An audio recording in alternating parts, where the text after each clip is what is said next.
Defining Duke, an Xbox podcast, is brought to you by, well, you. If you want to learn how to support the show, go to patreon.com/laststandmedia.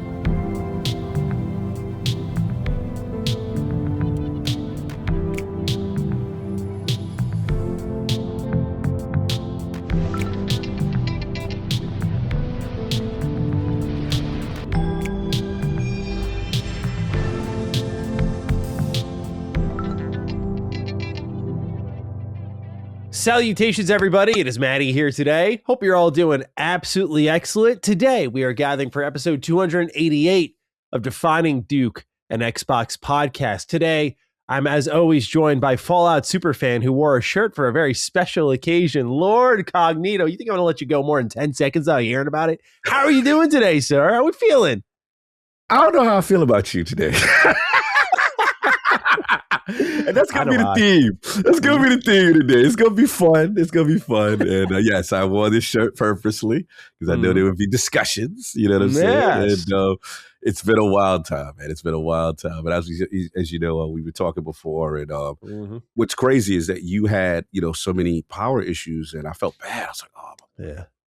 You know what I'm saying? One weekend, I had nothing going on. It's a first world problem. I was like, the one weekend. Technically, I just kicked my feet up all weekend. But no power over the weekend was rough. I was like, man, I had nowhere to be. Like, I could have just fully indulged, but I only half indulged. But it's fine.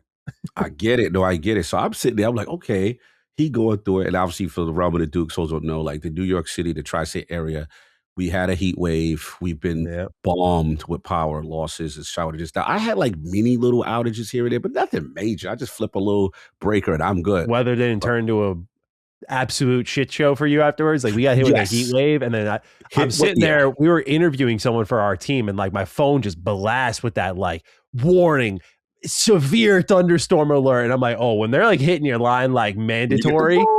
Yeah. I was like, one of those, Yeah, that's when I knew. I was like, oh, and then literally finished the interview. Power went out. I was like, oh, and it went out. And I asked you, how long was yours out for, if you remember? Almost 3 days. Yeah, it was bad. Just about. So tri-state, we're getting hit with notifications. For the most part, Jersey City, where I'm at right now, I was okay. Minus an occasional inconvenience, and my internet would drop out here and there, but it wouldn't last long. So I'm like, all right, I'm good. But then I got the Mama Khan call, and she's like, everything's down. So now I'm in scramble mode, power supplies, candles, get over there, then make sure she gets to her appointments, do all that type of stuff. And then what ends up happening is her situation was way worse than I thought. I had to get electricians, rewiring, her computer died because she never had a proper surge protector. So now we got to go computer shopping. It was crazy. So I apologize, Robert and Dukes, but in terms of the playing of video games, there hasn't been a lot for me because I brought my wrong ally over there. I'm like, yes, but due to the battery life constraints and no way to plug anything in. 1 hour of gameplay. I got 1 hour gameplay. I'm like, so I just resigned myself that I'm like, okay. It felt like I was doing a prison term from a gamer's perspective. Okay, I'm not going to be able to play anything. I got to serve my time. I got to serve my time. You were being a good son. You were being a good son. You were serving prison. Bro, I will say that was the biggest compliment Mama Khan gave me. I left here probably 12 midnight, 1 in the morning, and everything is now resolved. Power, brand new spanking, got a little ultra mini PC, new surge protector with a battery supply in case of surges. She's rocking and rolling. She's dealing with Windows 11 for the first time. She's going to be doing some 1440p gaming soon, huh? Oh, bro, 2K game. We got her to 2K. We got her 2K monitor. The refresh rate is crazy. She living her best life. I was teaching her how to watch YouTube videos. She's excited. So I'm like, look, she's good now. She's happy. And one of the best thing she did. So I'm on my way out and I was like, all right, everything's good. I want to make sure you can print, you can scan, everything you need to do from a business standpoint. You're good. She's like, yes. And she said, you're a good son. I'm very, I was like, and she gave me a hug and a kiss, and I was like, that's what it's about, man. Because even though moms, they have their little ways they can get on your nerves, but as you get older, you appreciate it more. Her little idiosyncrasies and foolishness, and she knows, I got her back. So it was really sweet. She got me teared up on that. I was like, there's no doubt about that. Between the hospital trip and this, bro, you are son number one, bro. Thank like you. I straight up. appreciate it. So. Yeah. So yeah, and that's what made me do it even more because I just appreciate she's still with me. Like I'll deal with your nonsense. I'm there. I got you. That's it. God, but anyway, what's been going on with you, man? Because you had it. I saw the tweet. I was like, oh, he down with the candles, and I saw the physical jab. I said, oh, he outside. Content, Let's talk about it. Let's talk about what's going on. How did you survive? Power went out over the weekend. Fortunately, no major surges that wiped out my PC, or else I would have had to call COG for help too. But no, everything was good overall. You know, the worst thing that happened, we lost some food in our fridge, which, you know, it sucked. We had like a big 4th of July cookout, my wife and I, that same day. And then leftovers. Like power went out that night. Yeah, so we lost a lot of leftovers, a lot of steak, hot dogs, burgers went, which was a bit disappointing. I love griddling, man. Worked really hard on that stuff. Was not making a Fleming steak, by the way. Just throwing that out there as my little back-to-back jab, bro. Fleming's, I'm making a meme here. I'm telling you. Some of y'all were like, no, man, you're wrong. Like, I'm telling y'all, it was fucking raw. Anyway, no, but all good. Like, we were out for a few days, and I think the only bad thing was just it was clammy, dude. It was like muggy and wet out. But I mean, honestly, like, I'm like a make the best of it type of dude. And I kind of just enjoyed the coziness of the rain with the candlelights and the handheld gaming. And I love spending time with my wife too. So it's like, you were just hanging out on the couch. She was reading on her Kindle. I was playing a little SMT Devil Survivor Overclocked. And it's just kind of a mood. No, I can't hate it too much. You know, when the power came on, we were both jumping for joy, but it was like in that stretch, like we weren't hating it. So all in all, good time. I guess you could call it that. I've been sick though for a while now, dude. So I'm finally thinking I'm on the mend, but stay, like we're blowing our nose constantly. Anyone who's watched my streams, I've been gross on that shit, dude. So that's been bad. I think I've been coughing so much. I want to say I threw out a muscle. That's the most bitch made shit I've ever expressed in my life. I call myself out. Comments can have me for that one, but I like have this tightness in my lower back that like specifically I'm like, where, like, dude, when I wake up, it's so stiff. It hurts. When I cough, I feel it back there. When I move and twist, I feel it when I twist. We got to get that Aleve. You got to get that Aleve now. That's what that's I've done Tylenol. I have an icy hot patch on right now. I'm like trying to find out, like nothing's really giving me relief. You got to get that naproxen, bro. I'm telling you, the ibuprofen. I can just speak for example. Please hit me with it because I'm like, I don't know. The thing that frustrates me is I don't know what happened. I'm like, did I really get this one coughing and sneezing so much? My wife, I was telling her, I was like, I need to hit the gym, dude. I was like, I can't be this bad. Like this, like I've been enjoying my kind of dad bod life where I'm just chilling and gaming. But like, dude, if this is the result of that, I am going to be like COG out there, like just jacked as fuck. If this is the result of my gamer life, like I need to get in the gym. Anyway, COG, hit me with this information on how I can get some pain relief here from whatever the fuck happened. No, I get it. You probably pulled a muscle. You know, usually with back stuff. Easy. Generally, like what is it? Acetaminophen, like the Tylenol stuff, is not strong enough. And then I can speak ideally for me, the ibuprofen, the Motrins, those sometimes help. But in my experience, whenever I've had like a serious back pain, you pull the muscle or whatever like that, for my experience, naproxen seems to be the most effective. And naproxen you can only find in like Aleve. So get yourself some Aleve, try that out. I believe it's a 1 or 2 tablet every 10-hour kind of thing. Yeah. And I noticed at least, again, it may not completely go away. Obviously, if you take the Aleve and you still got it, then bro, get to the doctor. But, you know what I'm saying? I will say that has been my experience with that. I remember I did something in the gym one time. It's rare that I get injured. I definitely tweaked something in my back. And I remember jumping on the Aleve and then eventually it subsided and stuff like that. It's the weirdest thing is normally I can pinpoint that's why it freaks me out a little bit. I'm like, I don't know what the fuck happened, but like I feel it when I twist and I'm like, oh my God, like it's tight. So I think it's muscle related, but I'm just like, I don't know. Yeah. I'm like that inactive, I guess. Like, I mean, fuck, that's bad. Just a sharp, you just went the wrong way, did something very sharp. Or like you said, I did something in my sleep. I don't know. It could be, bro. You'd be surprised. Dude, I turned 31 and my whole life, I started waking up early and I hurt my back in my sleep. Like, the fuck? Bro, you wait till you get to the 4 O's. I'm coming out with 4 O's or the worst. Like, you just twist away. Out, man. Take me out. Like, I'm telling you, bro. I used to be like, I could go to bed at 3, wake up at 11. Like that was a life I lived. I'm not kidding. I'm not even trying to get my old man back. I turned 31. I cannot sleep past 10 for the life of me. I can't. I can't. 7 hours is officially enough for me. Can't do more than that. Yep. Dude, and if I don't go to bed early, like for me early, like 12, 1, I'm waking up so fried. Yep. I need sleep. I'm like, dude, this sucks. Bro. This sucks, bro. What happened? And once you're up, and it doesn't matter. Even though you're tired or whatever, it sucks.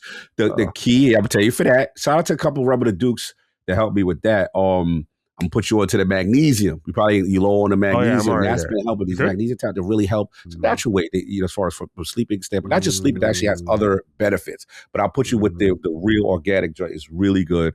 And then what you're gonna have to get into is your old man nap bag. Because once you get up, I'm with you. Yeah, I know. It sucks because we always got stuff to do. But yeah, it takes a very specific things for me to kind of get back and try to get that sleep in. But yeah, it's tough, man. Yeah. Wait till you get to 40s, things start not working for no reason. Bro. I feel sharp. I feel well rested. So there's something there. I'm trying to listen to my body more. That's the main thing I've been taking away is like I definitely am at my best in my job and like my life when I'm just like, it's so obvious, but like you just get into your rhythm and you don't want to break the flow state that it's like, but I definitely feel at my best right now in a lot of ways, minus whatever the fuck happened to my back, but, but otherwise pretty good, pretty sharp. And I guess it's a good week to be on that type of level because man, do we have a lot to talk about. Everything from the Xbox reset to physical games to a new Fallout. I mean, just this might be the first week where everything's settled enough where our episode won't be immediately out of date. So let's hope for that. I know, right? Famous jinx there, but nonetheless, famous last word curse. Yeah, I know. But otherwise, ladies and gentlemen, for those of you listening, thanks for being here. You can write into patreon.com/laststandmedia if you'd like to be part of the show. We got a lot of write-ins this week, and we are very thankful for you to be part of what we're doing here. Otherwise, you get early ad-free access on Thursdays for the show. So those who listen on Patreon, they aren't immediately out of date.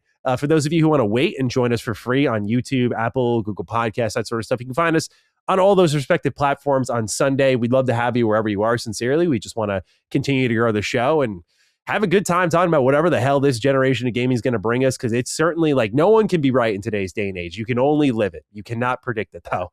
So thanks for being here. Let's start off with some health as wealth, because as Cog noted in his write-up a couple weeks ago when I was missing, no one really had health as wealth for a little bit, but we've got some check-ins across gaming to physical health. So I wanted to see how the audience was doing a bit here. Obviously, I just went on my health as well. You all know how I'm doing. Raisin as the first one. Howdy, Dukes. I write in with the health as wealth as it pertains to gaming discourse.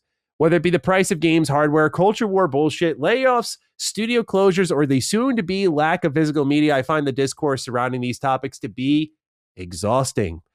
However, in the midst of all this chaos, I cannot help but be immensely and thoroughly satisfied with the quality of video games today. Objectively speaking, video games have never been better than they are today. That is a fact, not an opinion. We live in a perpetual golden age. However, in that, I find the dissonance between the quality of games and the general health of the industry and its discourse to be wildly at odds with one another.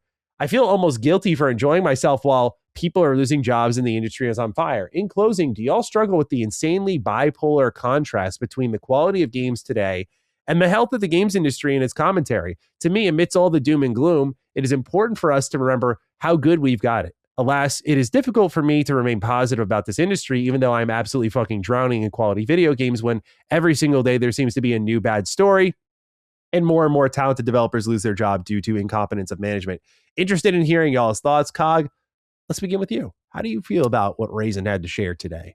Yeah, Raisin is cooking raisins. But yeah, man, I agree. I think it's I don't know where I saw like a tweet or a message which like make great game, lay off, do this, lay off, kind of thing. And it's just like it didn't matter what happened from a development standpoint. It felt like the result was still the same even after commercial success sometimes. And yeah, it could be frustrating, it could be depressing. And obviously the discourse around gaming is just horrible. It is. We talked about it last Duke, right? Episode, how we were just like, man, this is draining, right? But one of the cool things that we said at the end, if I remember, was like, yo, let's signal boost and celebrate the actual great games that are out that we're playing and that we're actually having enjoyment with, because there are a ton of it. It's almost to the point where it is, you know, it is a little bit, is a bit of oversaturation, but there's so many gems that are missed because people just are focusing on these other things, right? And again, it's not wrong to focus on what's bad with the industry, but again, we don't see enough single boosts of what is actually great. And a lot of it, I blame the SEO algorithm, grifting, or whatever. You know what I'm saying? I get it. Sure. But oh, yes, 100%. So I agree with raising it, and I'm trying to do better about it. So yeah, for to me, it's just like, I am super excited actually about the lineup of games, what I'm saying, that's coming out this year, that we're going to find out. That's also coming out in the future. And then obviously my little in the pocket games. One of the things that I'm very glad that did not drop during my period of not being able to play was, I'm actually looking forward to jumping back into the altars, the DLC, the last variable. Awesome. Like, I can't wait to there's so many titles within the next month or two that I'm like, I cannot wait to get my hands on. So yeah, that's how I'm looking at it. And obviously the rest of the year we know what's coming out. So yeah, great point raising. I think that's good perspective to have.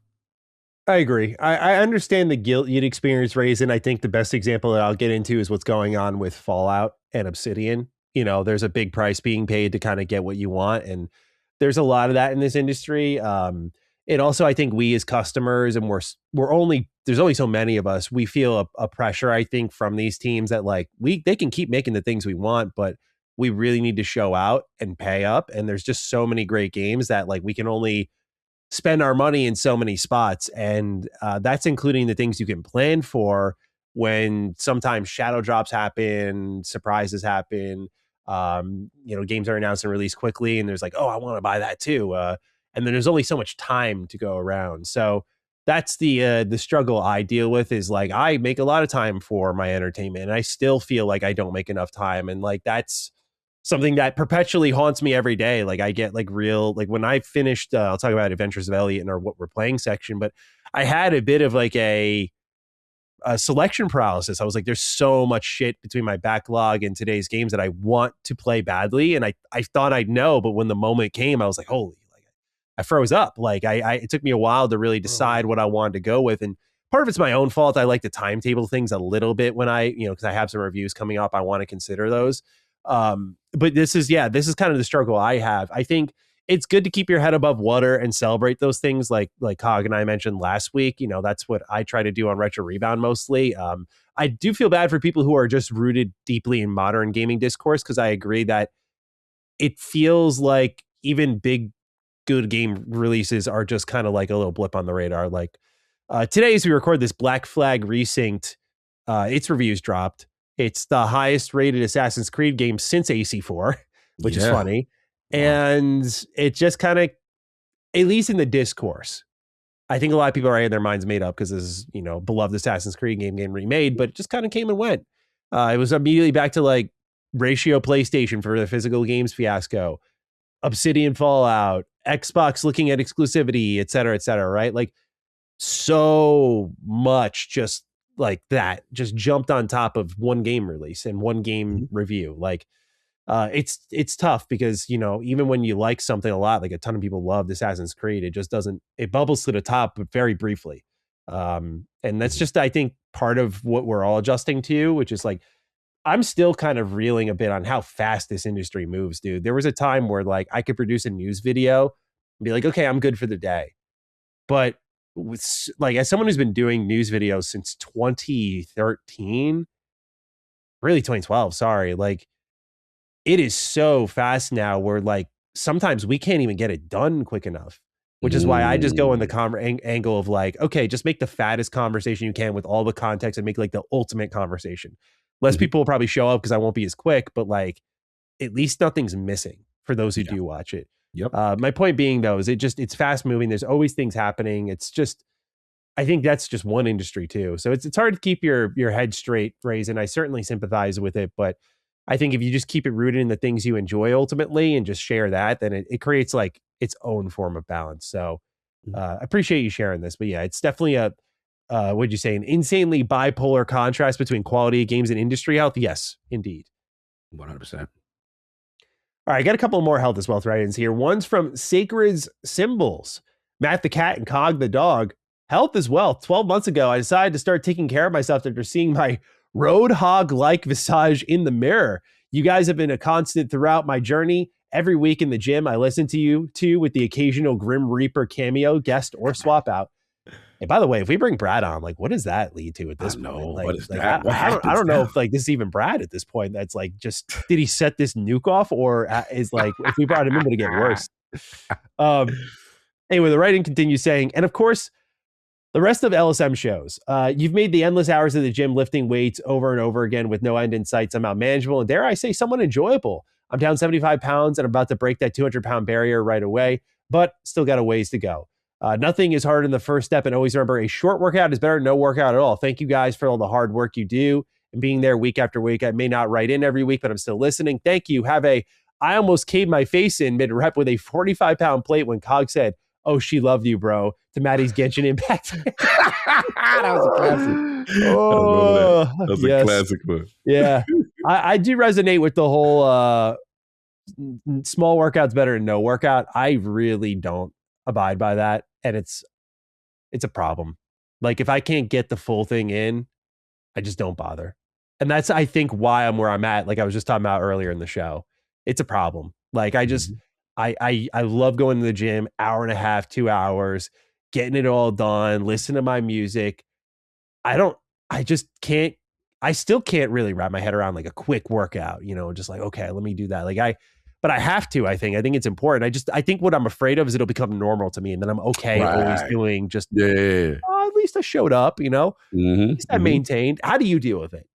Same, bro. That is literally my Achilles heel, because it's such a routine for me. And it's such like, I gotta hit all my bullet points and all the things I've come here to target.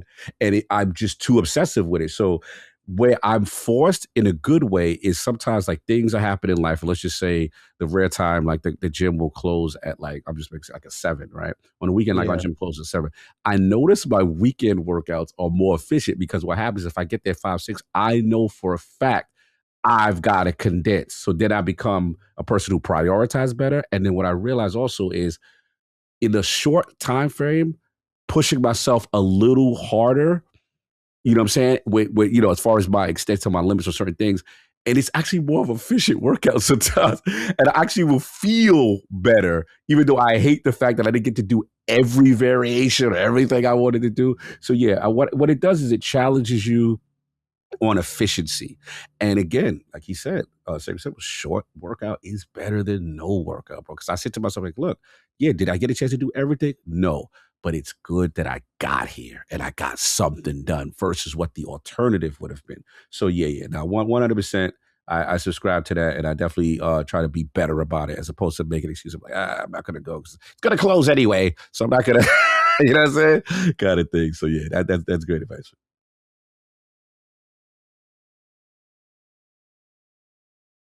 For some reason, I'm not hearing you. It's because I muted because of my dogs. Oh, okay. Professional podcasting. Professional podcasting. I thought it was me. I was like, dude, we got to talk about Rufus. We got to talk about this, dude. Yeah, I was telling you before the show. So Cock and I were talking before the podcast, right? Mm-hmm. Rufus barks out our window at whoever the hell dares walk by our house. He's just a serial harasser, right? And I was telling Cog that like Rufus knows every window in the house. So he'll make his way from the windows where he's barking out at the street down to the front door, bark at them there, and then he'll follow them into my office, and he'll bark off the top of the entertainment center at them too. And that's where like strike 3, I'm like, we try to stop him every time, but he's just insatiable. It's unbelievable. He just can't help himself. He's such a sweet guy, but he sounds like such a dick when he's barking at these other people, and it's always because there's another dog. But we have him, like, we'll take him to farms and stuff. Yeah. He socializes with other dogs. Such a lovely gent. Gets along, plays nicely. But when he's looking at it, he's like, you better not cross my fucking lawn. Like, she just doesn't like it, bro. He's a totally different dog at home when it comes to people walking on his lawn. Absolutely. I love it. Hilarious. Anyway, that's why I was muted. Sorry about that. You good, bro. Last health is wealth goes to Marius Scarsum Peterson. He writes, mental health and health is wealth. Pit stop here as a break from all this crap happening in the world of gaming and the world in general. I do struggle with anxiety and depression. And 3 months ago, I also found out I have type 2 diabetes. Well, I've managed to turn that into something good. Changed my diet completely, actually started working out often and regularly, changed my horrible sleeping habits, and managed to pretty much transform my physical health. I'm down 30 kgs. My blood sugar has returned to pretty much normal levels. I'm building muscle and stamina. I can jog at a slow pace without dying. My old XL clothes fit, and my XXXL is way too big. Physically, I feel so much better, more energy, lighter, and stronger. It didn't fix my mental health, but it certainly helps. Feeling better about yourself, a bit more confident. If you're struggling with some crap like many of us, now is the time to make some positive changes. You guys are way stronger than you think. Thanks for promoting health is wealth, guys. And remember to take breaks from the nightmare that is social media and to go out into nature. The serenity is amazing. Shout out to Marius. What an inspiring writing we got here. We love this. Marius is cooking. I think I know this profile on socials. It sounds very cool, dude. I agree. I think I love what he said about, taking a break from socials. I think me and you both subscribe to that. We go through our periods. We're like, okay, we're out for a little bit. You know what I'm saying? Get away from it and just take advantage of nature and things that's going on outside. As far as what he said about, first of all, salute to him on his journey. Like the depression, the anxiety, the diabetes, huge. That's a huge thing in our community. And I actually been subscribing to his blood sugar stuff because that's been a problem for me. My problem is, obviously we got a little, loving in the stomach that we got to work on. And a lot of it is just, the managing of the late night eating and making sure that blood sugar doesn't spike, right? So now I've been really good, man, really good about it. So lately, whenever if I'm up late and I've got those cravings, for me, my little trick right now is I got these gluten-free pretzels that I'll have, right? And then I'll combine that with I found like this really good casein shake. It's so good. It's like a cookies and cream casein shake. So it's like a slow digestive protein at night. So I'm not making a bad food choice when I'm just gorging and having all this stuff. And then when you sleep, it's spiking the blood sugar. And then that's affecting the visceral fat from going away. You know what I'm saying? Because I got to get, that's what this is. This is visceral fat because your body is storing stuff when it should be. You want your body in breaking down stuff kind of mode. So yeah, blood sugar is super important. And that's my little trick. And I was like, when I started wearing certain shirts, I'm like, the belly not popping out on this as much. I'm like, we're improving. You know what I'm saying? Kind of thing. So yeah, that's really important, man. Super proud of you, Barrios. That is a huge deal. Absolutely. Very hard to make all those adjustments so quickly. I mean, honestly, it's just like to do all of that in one fell swoop too. Not easy. Yeah. So big time. Congratulations. Yeah, man. Cog. Shall we get into all the Xbox news to kind of warm us up a little bit here? Our warm-up news this week is massive. Like, as in like each topic, like these 5 here in the world of Xbox, all significant. So it's a little bit less of a warm-up in like playoff season already. And then the finals, well, you all know what the finals are going to be. So we'll talk about that. So shall we? Let's do it. All right. Defining Duke is sponsored by Shopify, the suite of e-commerce tools that we here at Last Stand use to run our very own merch store. Learn more now about how Shopify may also help you get a business off the ground at shopify.com/Duke. It's me, Colin, crossing the digital Delaware from the state of sacred symbols to tell you all about Shopify, a service that my very own company relies upon daily and has for years. See, when you buy a shirt or a sticker or a game or whatever from our online shop, Shopify does all of the heavy lifting for us. It's actually kind of remarkable. And if you're looking to get your own e-commerce operation up and running, I highly recommend Shopify because using it transformed our entire merchandise revenue stream and helped to make it an actually viable, vibrant, and important part of our overall business.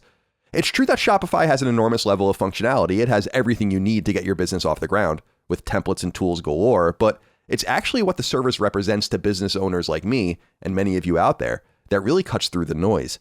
See, because Shopify is so insanely thorough in covering setup to checkout and everything in between, it gives us the time and space to actually run our enterprise and not get caught in the myriad weeds of commerce. Seriously, the last thing we worry about is our Shopify run storefront since it works like a charm. And our fans in turn love shopping with us, with many repeat customers, since Shopify is easy to understand, navigate, and utilize, with single-click return shopping that keeps customers engaged without annoying them. See, it's great for all of us. Of course, if you're not feeling as bullish and confident, that's okay. Shopify's AI assistant Sidekick can optionally help you every step of the way as you build your online store, troubleshoot whatever you might encounter, and get things up and running so you can start making some cash of your own. Shopify powers millions of businesses on the internet, just like Last Stand's merch store, from the smallest op to the biggest brands. Is it time you too join the world of e-commerce? All you need is the idea. Shopify handles the rest. Start your free trial at shopify.com/Duke. That's shopify.com/DUKE. Again, start your free Shopify trial now at shopify.com/Duke. That's shopify.com/Duke. Number one, Xbox is leaning further into exclusivity, according to a Bloomberg report. We are reading the report from Eurogamer. They write, in a new wide-ranging Bloomberg report, which touches on the recent failures of Xbox and where it went wrong with its strategy, it was revealed that Microsoft is moving further away from making games available on as many platforms as possible. That, according to a report, will not affect big multiplayer games, as those will continue to be available on all major platforms, including PlayStation.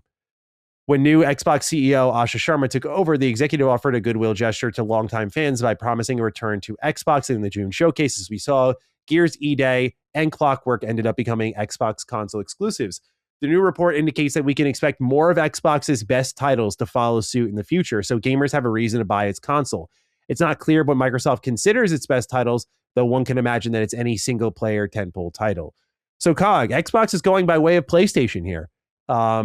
It seems like both sides have read into some numbers where they realize that selling games for a higher price in a closed ecosystem is more beneficial to them than maybe where they were originally going, where they were putting all their games everywhere. How do you feel about this hard of a pivot? We're going from E-Day and Clockwork looking like sacrificial lamb to the start of something more consistent like Matthew Ball had promised, if Bloomberg's report is to be believed. And that makes you think about games like everything up the top of the tentpole, like Elder Scrolls 6 or a new Fallout game, down to Fallout remasters and whatnot. How aggressive did they move in this direction early? And how are you feeling about this move into exclusivity with everything that's happening surrounding it? Because it sounds like for them to do exclusivity, they have to do something similar to PlayStation, which we know how that's going for them right now. Yeah. No, this is the most surprising revelation of this current administration. And it's not only a double down, it's a triple down.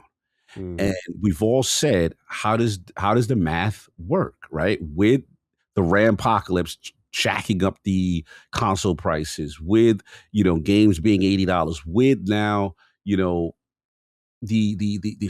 studios and the nature of what we're going to get into. I think what I'm starting to see is that there is a kind of like a line in the sand being drawn where there's an overprotection of the console market because it is under constant threat. PlayStation has responded two ways. One, we are definitely not synergizing our releases with Steam. They are looking at Steam as a threat. PlayStation has also responded, which we get into as far as the physical media. When I look at that, when I look at the double and triple down of that, I take that as we are so protective that we want to maximize every sale that is made to go to us. We want to ensure. So when you're that protective, that denotes to me that you are feeling the threat, that you're in danger, that your mortality is in danger, right? And I think these feel like retaliatory or reactionary steps, right? I'm not saying they're the right ones, but it's clear as what it do. Now, on our Xbox side, me and you both said, that we did the show with Colin, when it was like, you can make the argument when you make Gears E-Day exclusive, you make Clockwork Revolution exclusive, you're sending those out to die from the maximum amount of revenue the studio can make based on it not being multi-platform. But if you're living in a world where it's just like, okay, we feel that our console industry is under threat, we have to provide that, because they notice the consistent talking point Matthew Ball makes. We have to give people a reason to come to the platform, which is the triple down exclusivity. I get it. The only question I have is, how do you do it when the console price is what it is? How do you? Yeah, exactly. So all I'm getting is over monetization of who is still existing, combined with reasons to try to lure people in. Because we have to admit this. You can make things exclusive, but there's certain games that actually move the needle if they're exclusive. And the mentality I'm getting from them is, we want to ensure you're going to bend the knee and come over by these specific games. And now I have to admit, as a person who would think it makes no sense to say Elder Scrolls or Fallout I may have to revisit this, man. Again, not saying it's the correct thing, but they are trending this way. That now I'm starting to think I'm not surprised if, because remember they said those two are just the beginning. Clockwork and Gears, they said, are just the beginning. Right. And we plan on giving you at least two a year. I think maybe I misquoted them on it seemed like at least 2 a year. Yeah. It seemed like a part of a rollout almost. Last time I checked, the only exclusives that you got down the pipe that people would go crazy about are Fallout and Elder Scrolls. So maybe they lighten their stance on that. What do you think? Yeah, it's definitely interesting because if you're going to price your consoles for Helix, right, that's what I'm thinking about. That's the mystery in this all. No one really seems to want, especially with where news is trending and prices are trending, no one seems to want these new consoles. Like it just, if they're going to be like $1,500, then who's going to buy in? Like the most hardcore of hardcore. But even then, you got people like us who would typically be there day one, and that we're even kind of going, I don't know, dude, like it's a little...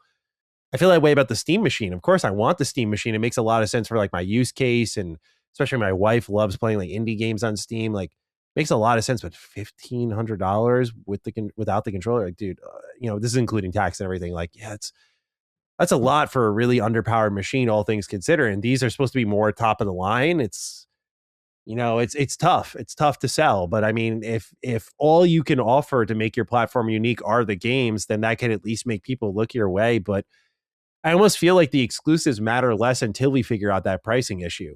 If you cannot solve that problem in a way that makes consoles appealing for the way they've always been appealing, which is like, I like buying my console because I don't have to tweak and torque, as Cog would say.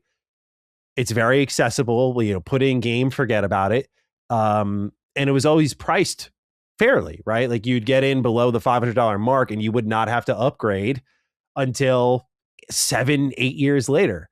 And that's why consoles thrived and why they would eat the cost, because they get you in and sell you software. Like we've done this for ages, but we're working against that right now by selling them at this close to PC price where everyone's going to look at just the vast library on Steam and go, why don't I just build a PC over there? So I think the games like Elder Scrolls 6 can definitely be a bit of a magnet, but I don't think it's going to fully solve the problem. That's the thing that I think it's, again, this is turning less into, they're doing exclusives to compete, and more like, they're all doing exclusives to survive, which is what you were basically getting at. And that's a very different story. And it's strange because it kind of works in opposition with itself. It's like these things need to sell, because if like the Elder Scrolls 6, which as we'll get into in the next story, is spending God knows how much time on it, God knows how much money on it. Like everything from that to Clockwork is just kind of set up to not make as much money as it should have.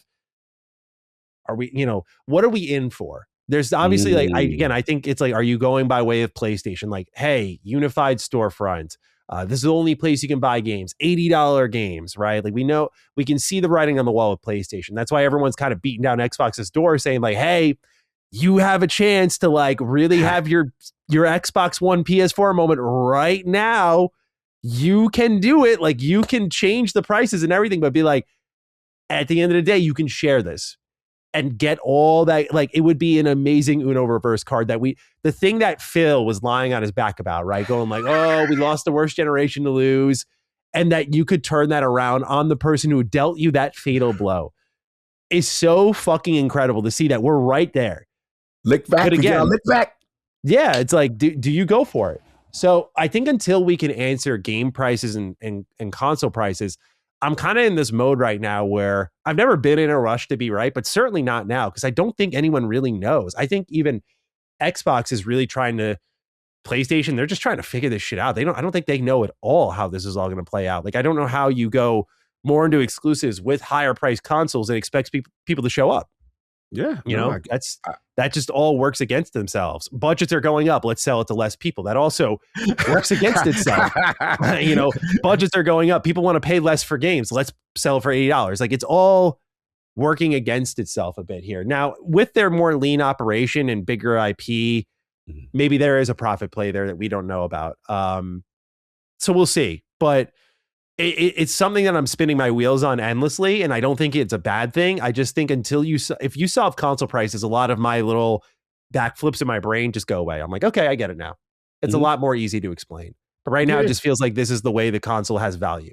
And that's how it's always been. But now it's like, well, it's for the elite and the those with a lot of money or those who have saved for a while. And you better make it worth a while for those people. But anyway, those are my thoughts on it. I agree. It's yeah, definitely. We as I coined it, country club gaming energy. You know what I'm saying? Great term. Yes. You know what I'm saying? Like it is interesting, and I wonder if part of the strategy is what you said, where it's like you look at.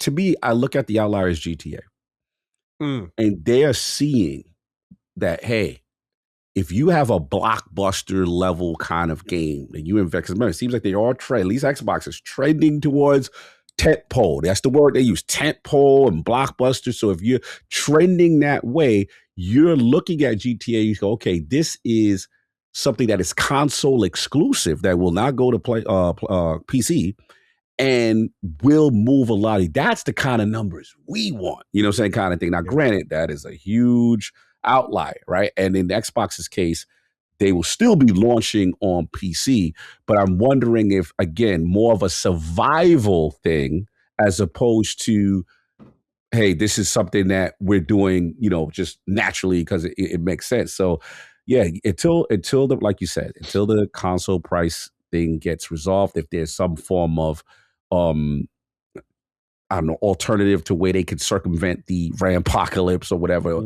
is some plan. Because we have to admit is this too, is that clearly they have some form of a plan because remember, Asha, according to them, she went to Matt Ball and was like I don't say scared, but like, is it fit? When you go to somebody and go, can we do this? You don't sound the most confident. Yeah. So it's like you go into the, this is a joke. Trust in her team. Right. It's like you go into the dude that's considered the oracle of the game. Oracle, great oracle. Do you see?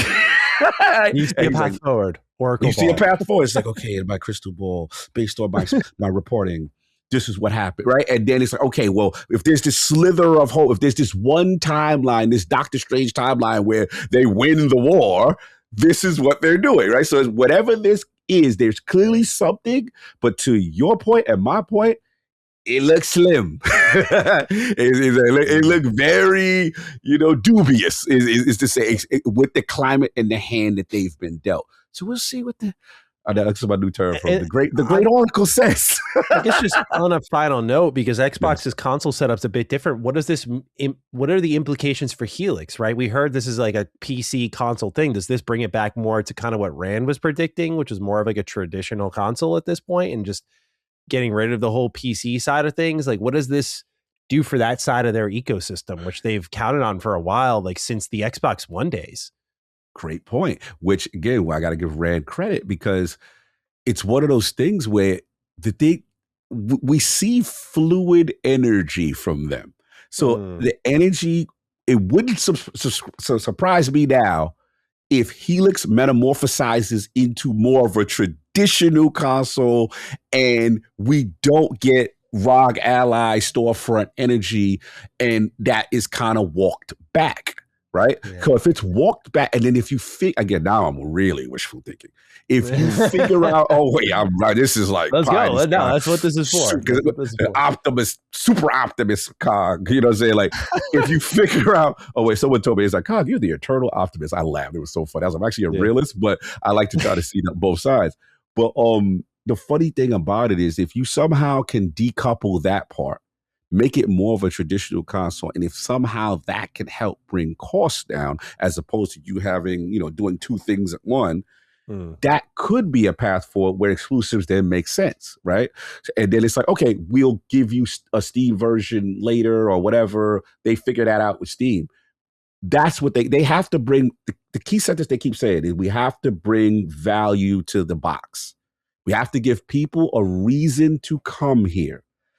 That to me denotes some form of a change to Helix. I just don't know how extreme.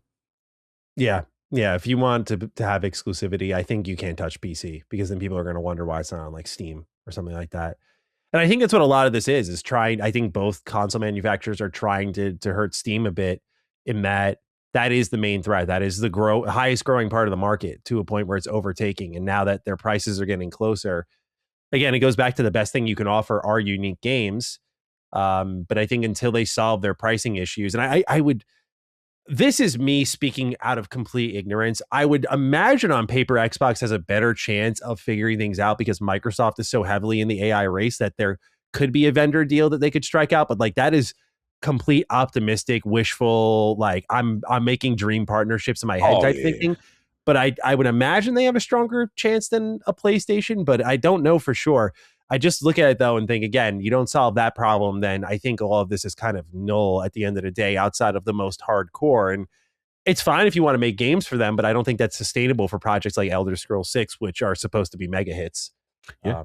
And does ES6 get like the Call of Duty pass? But even then, if I put in its place as like the cap for all of that, like a Fallout remaster, I don't know. That's still a shit ton of money you leave on the table. So yeah, no, these are the tough question for them to answer. They have to ask.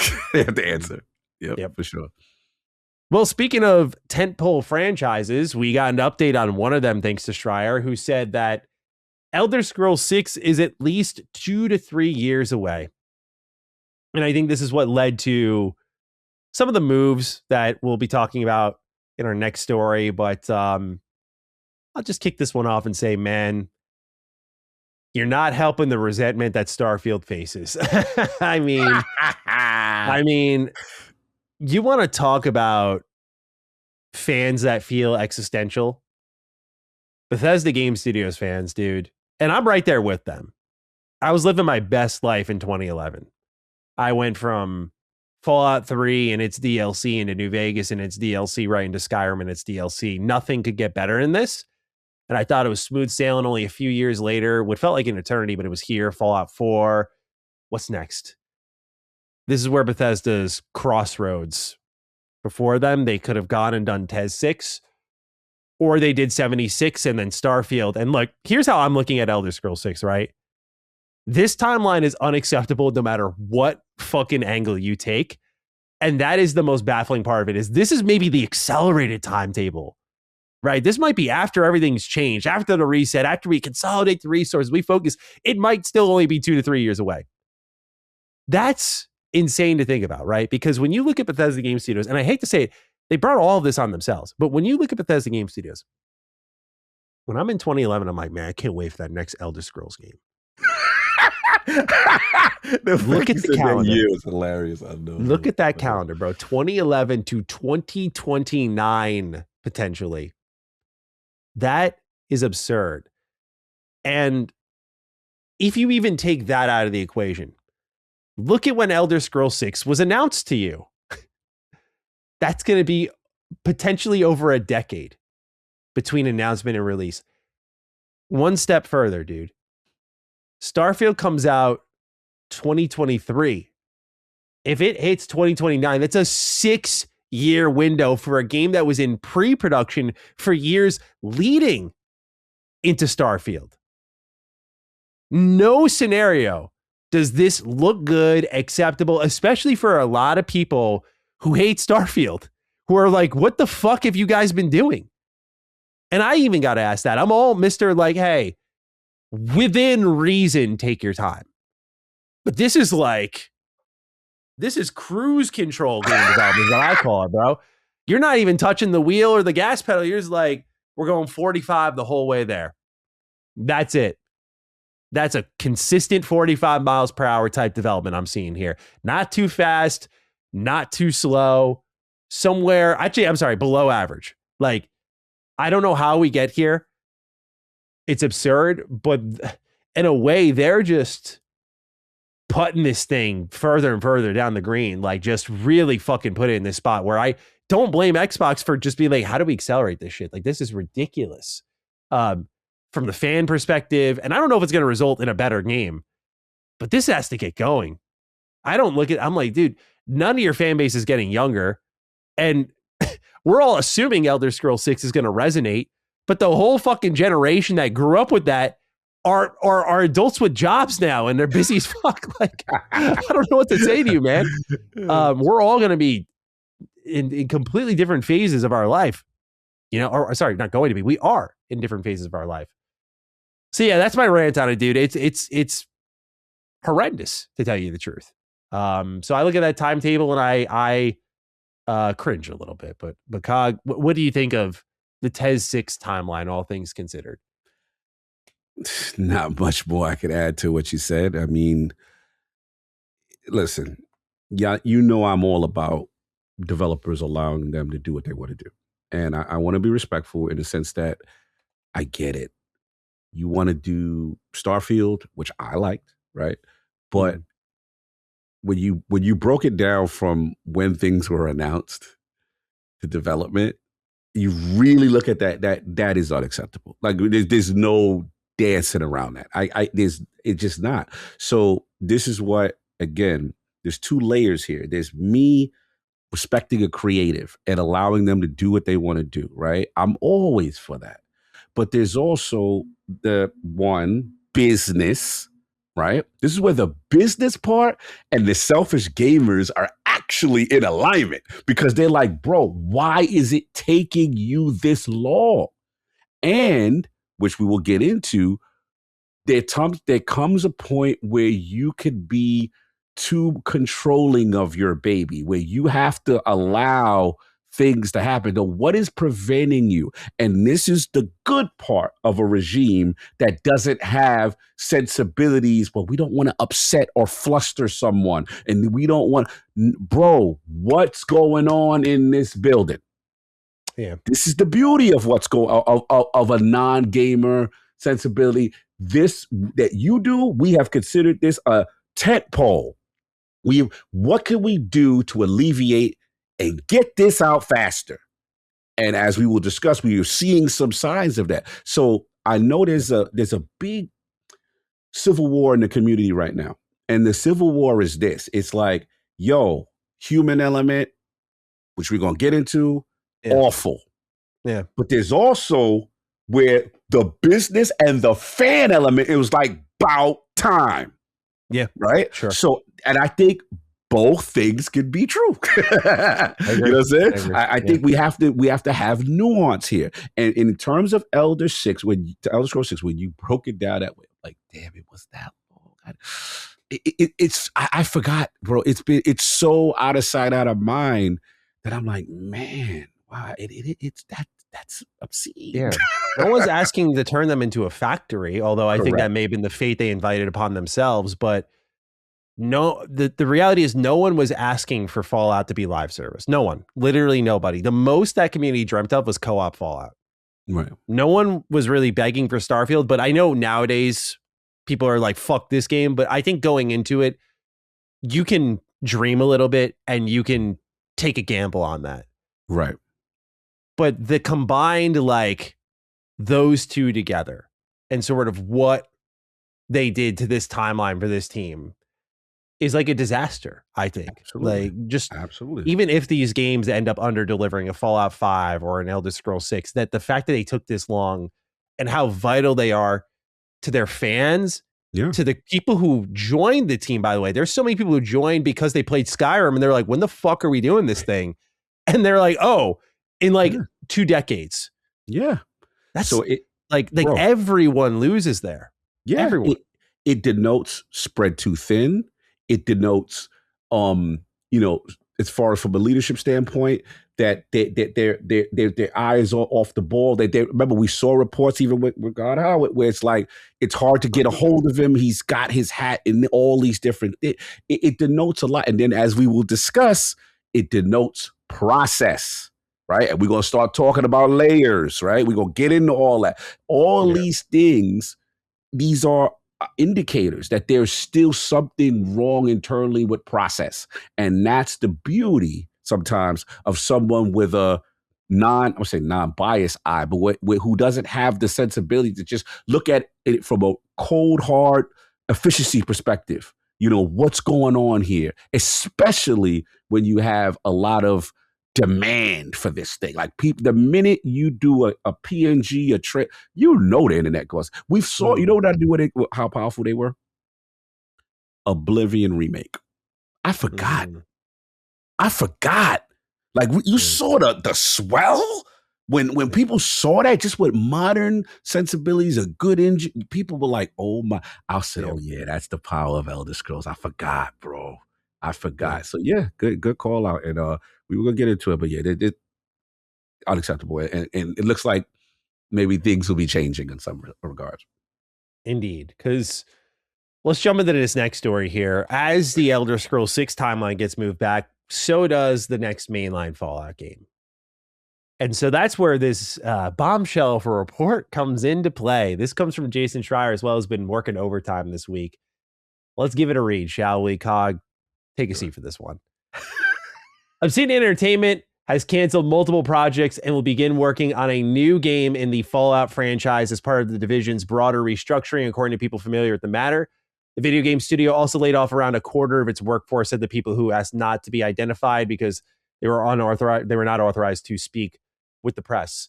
As part of the shakeup, Obsidian has canceled a planned sequel to the 2025 role-playing game Avowed alongside other unannounced projects. Anyway, under the new plan, studio design director Josh Sawyer will lead a new title in the Fallout universe. The emerging strategy is still in flux, the people said, and it could still change. Previously, Sawyer had been directing a role-playing game that was similar structurally and thematically to Fallout, but was not part of the franchise. A Xbox spokesperson declined to comment. Continue on down the bottom of the article a little bit. They say the Rockville, Maryland-based Bethesda Game Studios will work with Obsidian on the new project. Obsidian released 3 games last year, 2 of which did not meet sales expectations, including Avowed, the company told Bloomberg Businessweek. The studio had been hoping to build on Avowed by developing a sequel in a shorter time frame using the world and technology that it had created. Progress in the sequel was going well, and it was on track to be announced within the next year, which is crazy, by the way, but in the end, it did not fit into Asha Sharma's overall strategy, according to people familiar with the game's development. Some Obsidian employees will continue working on Avowed sequel as they wait for new projects such as a Fallout to be ready, perhaps in hope of one day reviving the game, the people said. Obsidian will also continue to develop downloadable content for last year's Outer Worlds 2, the people said, and still work on its live service multiplayer game, Grounded 2. I feel like for me to kind of bulldoze this conversation, we need to address your pain in this situation here. Would you like me to massage this real quick? Because I do have some hope for you. Would you like to hear that first? Yes, I'd like to hear this. Okay. You'll get Avowed too. You're going to get Avowed too. It will not be in name. You will get Elder Scrolls Avowed. That is what you are going to get. Okay. It will be a retooled, reskinned Avowed that will be served to you as an Elder Scrolls title. So you will get Avowed too. Give it time. But Fallout's up first. That's the best I've got for you. I don't think you lose Avowed permanently. I just think they're like, yeah, why are we doing Pillars and this if we can just, kind of support this franchise here instead. Cog, your thoughts? In all seriousness, I'd like to let you mourn. I know you like Avowed quite a bit, but we did have a little conversation before this. We were making some predictions. Like, there's too many spinning plates here. One's got to fall. So, man, this is so tough. Like, for me, let's get the emotional part out. Right? Everyone knows how I feel about Avowed, right? Despite Maddie's consistent hating. I love that game from Foundational Piece, and I think it's one of the best action RPGs going. And we knew about the development history. Obviously we had Carrie Patel in the realm of the Dukes. And when we heard how that game was developed and all the metamorphosis of the game, the fact that it came out to be what it was to be was just a testament to that studio based on all the changes, right? And, obviously I was unhappy that there wasn't going to be any support. And I felt the support was very light Quest. So I'm like, all right. And then it gave me hope. Obviously we saw the Chris Amalone tweet and a while back, and it was kind of like, hey, they're doing Avowed 2. And I'm like, yes. Again, because I remember I subscribed from this thought process that just because something is in a world beater 95 Metacritic from the jump, some of our greatest franchise, including Fallout, did not start carried away. Carried away. Necessarily start as a world beater. They were allowed to have sequels, Maddie. And when they came out with a part 3 and a New Vegas, see, they were allowed to live. And when you're allowed to live and they're nurtured, sometimes they become this and blossom into this great thing. So in my mind, warts and all, I'm like, that's something special. And also the way I looked at it, just to be brutally honest, was that We have Skyrim at home. We have action Skyrim at home with the greatest magic you've ever, sorcery you've ever seen. Again, it's one of the best combat platforming. Amazing. We just got to fix our companions and we got to fix our choice and consequence stuff at the end. Now, I say all that to say this. When I hear this news, right, one of the things that we've always said, and this is going to be the theme with Elder Scrolls and now Fallout. How in the hell is no Fallout game ready to go? Inexcusable. We've said it. Rand comes on here and jokes, saying, Matt, you're going to get one in 2045. You know what I'm saying? I get it. And then we double down by saying you have the #1 show in gaming history. How is nothing ready? Then we triple down. Obsidian with their whole chest. Bethesda, please. We want to do Fallout. Yo, bro. Hey, no, remember us? We did arguably one of the best, right? No one's talking, right? One of the biggest indictments on the past regime is how we cannot get this to happen. How come we can't get them in a room? And the vibe we always got was God. I was always right. God was always like this. Thou shalt not touch the baby. And thus it led me to believe, which I still believed, that there were some microaggressions between the two in the building. I don't care what nobody said. This is a cog speculation. I will run with this. I don't care what nobody said. Because if Obsidian did it, and people consider New Vegas one of the, how come there's no support for Obsidian, like New Vegas to this day? There's no updates. There's no, you know what I mean? It just seemed weird. So you can't tell me that these two members are now living under the house. No one's talking to each other, but they acting like it's all love. And this is where I fast forward to you now, where you get the ultimate prize. And look, I'm depressed. Yes. But this is the right call. This is the right call. I'll admit it, Maddie. You win. You win, Maddie. I don't want to win. This is the right call. My baby had to die for the greater good. I understand. Y'all dancing on the grave, and I get it. Avowed haters, y'all got it. Y'all got it. Y'all get what y'all want. I respect that. But what I will say is this, which is beautiful. We're one of the few. I'm proud of us. I don't care, goddamn it. We interviewed the great Josh Sawyer in the realm of the Dukes, right? Duke Ultimate. Go look it up. Pentiment is one of the greatest. One of our most, I rarely get nervous or intimidated for an interview. He was the only person I'm like, yo, I better be on my A game because this is one of the more brilliant minds in the industry. And Josh Sawyer, let me explain to y'all, like, this is one of the GOATs. And here's the thing, now I'm really being honest. I was always, when Obsidian was acquired, I was under the impression, like, yo, remember before we knew what Pentiment was, Josh Sawyer making a game? Oh, it's going to be great. And I'm thinking AAA, but that was my frustration. Yeah. So I do get the Josh Sawyer in the form that I want him, which is leading a project. And Obsidian's only weakness is they didn't have big IP cachet. You coming through with your baddies Fallout. Beautiful. I see it. And here's the thing that people are not commenting on. This, and I know we're going to talk about job loss, and I want to be respectful. But again, I'm just talking from a selfish gamer perspective, right? Fallout and Bethesda, they had to sign off on this. Asha and them got them to get God Howard in any capacity to work with the God Josh Sawyer. This is a gamer's dream come true. And he's been working on it for 2 years. They're going to repurpose it to get these luminaries together on anything. This is a world-class negotiating and massaging of ego. Whoever did it, was Asha, Matt, whoever did this, God, chef's kiss, because past regime could not do this for whatever reason. I will fully admit the end result is correct. So pour one out for the homie. Avowed, I love it. I still have a sliver of hope though, according to the report. And according to Chris Avalone, they're still working on it. They're still working on about that, and they're still working on DLC for Outer Worlds 2. So it's not complete. It's just I would have to admit it's been deprioritized and clearly, which is the correct call. So I will admit, you get what you want. I'm happy for you, even though it was at the expense of my own funeral. You get to live on. You the meme now. You the meme. You know how they got the homie leaning low? And they got the yeah, you that, man. I'm not going to forget that.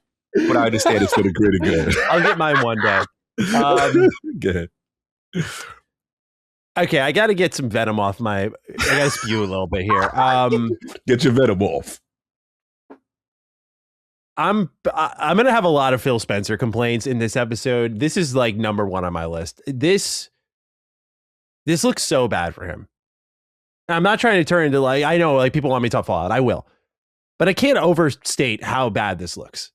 That she showed up in February and it's July and this is happening. That's how fast it moved.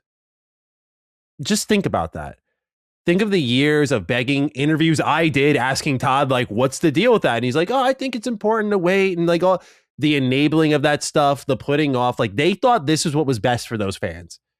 And it took a non-gamer, someone who says in all her interviews, I'm not a gamer. It took someone who doesn't play video games to know what the fans wanted and how to greenlight that. We don't know if this game will be great. We don't know if this will get out. We don't know any of this right now. We're in the announcement, not even announcement, we're in the leak window, okay? Yes. But the reality is that someone with non-gamer sensibilities came in and greenlit this quicker than someone who went out and paid billions of dollars for this company and then effectively sat on their hands while they just let Bethesda as a whole do whatever. And within reason, right? It's what we were talking about with TES 6. There's a limit to this shit where it's like, I mentioned this for all of their studios, man. Compulsion, Ninja Theory. There's a limit to take your time and then whatever the fuck that was and what you get out of it. And eventually you set these games up for failure when they take too long.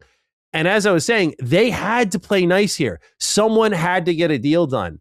Whether it was her, Matt Booty, whoever it was, someone had to get a deal done here because the longer TES 6 took, the longer that would go on for, which seems to be infinite at this point, the longer it takes to get to the next main line. And by the time next main line happens, they're probably looking going, dude, the fucking show's done. They're planning 5 to 6 seasons. And guess what they're looking at? Season 3 filming right now. You cannot afford to continue to fuck around with this franchise in its golden years. It's doing better than it ever has with some of its worst content. What if you had one good game that isn't live service? What that could do for your PR, for your good fortune, just everything. So the fact that this was never priority one will go down as one of that leadership core's biggest failures. I respecting the creator, but I've always said there's a fine line. There's, look, I get it, but there's also a business and a fan base to satisfy, which is just part of that all. And when you got people backing up the corporate CEOs, you know you done fucked up, bro. There's just no fucking excusing that. When we're all like, yeah, we're on their side. What? Like, we're never aligned, dude. When they get it more than it seems like some heads at Bethesda get, unacceptable. So I just wanted to get that off my chest, that I cannot fucking fathom how she got this done that quickly compared to someone who owned them for years and had that established relationship. I think that's unacceptable. Cog, please continue before I get into the good stuff. Yeah. No, listen, you know how I feel about Phil, and I cannot dispute this part. What you're saying basically is how I internalize it is sometimes your greatest strength is also could be your greatest weakness. And Sure. Again, what it means is like, again, you have the power to get people in the building and to get them to sign and be a part of your game studio family. And I don't want to understate that, because a lot of these companies were not signing with Xbox based on meddling history and so on and so forth. But to your point, there's a limit, right? And there's, after 4 or 5 years or whatever, okay, what have you been doing, right? And this is where your loyalty to a person, right, can get you in trouble, because you don't want to now have to make the tough hey, what have you been doing? Or, hey, I need to remove one or two of you because this is not either commercially acceptable or it's not happening in a time frame that is acceptable to the business. Because at the end of the day, we still have to run a business, right? And I think I fully admit that's something I've always been consistent with. It's like, this is where I always use the cool uncle energy, right? That's where that gets you in trouble. Because to your point, it is inexcusable. And this is for the people who do come at him in terms of Asha and her response and how she's able to assess and deduce what the issue is. This is an indictment. There's no, I can't dance around that. This is it took initial. Yeah, so he knows that. He knows that. You know, and if I had to guess, this is super speculating, because of who he is, because let's be honest, everything we're about to talk about is the dismantling of his era, his regime.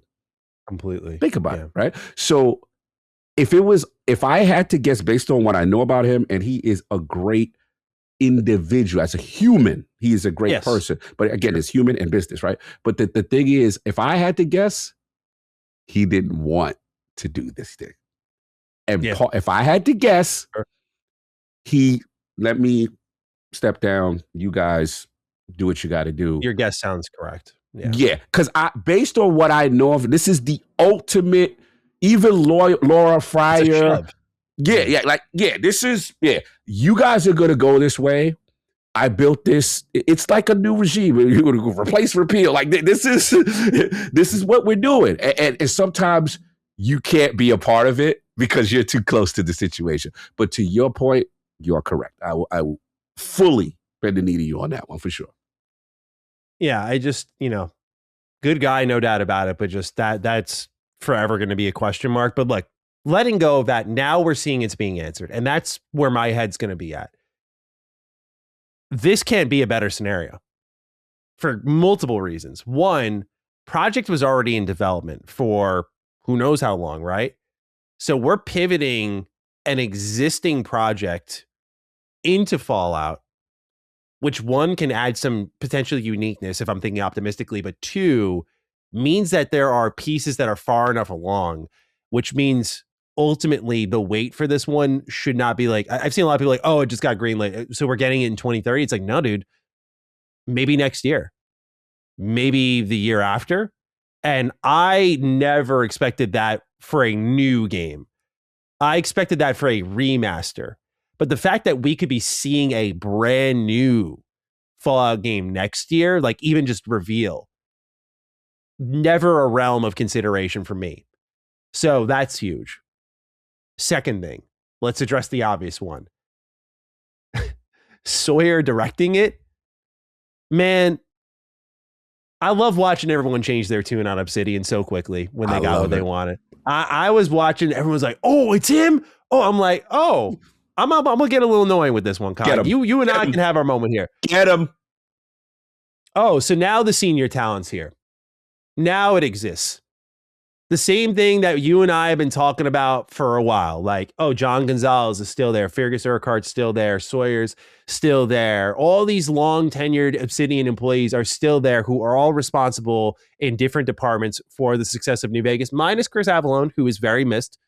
But otherwise, a lot of that key talent that made those games possible. Leonard Boyarsky, still in the building. Tim Kaine, back in the building. Woo! Kane. 5 heavy hitters, dude. Don't forget the youngins.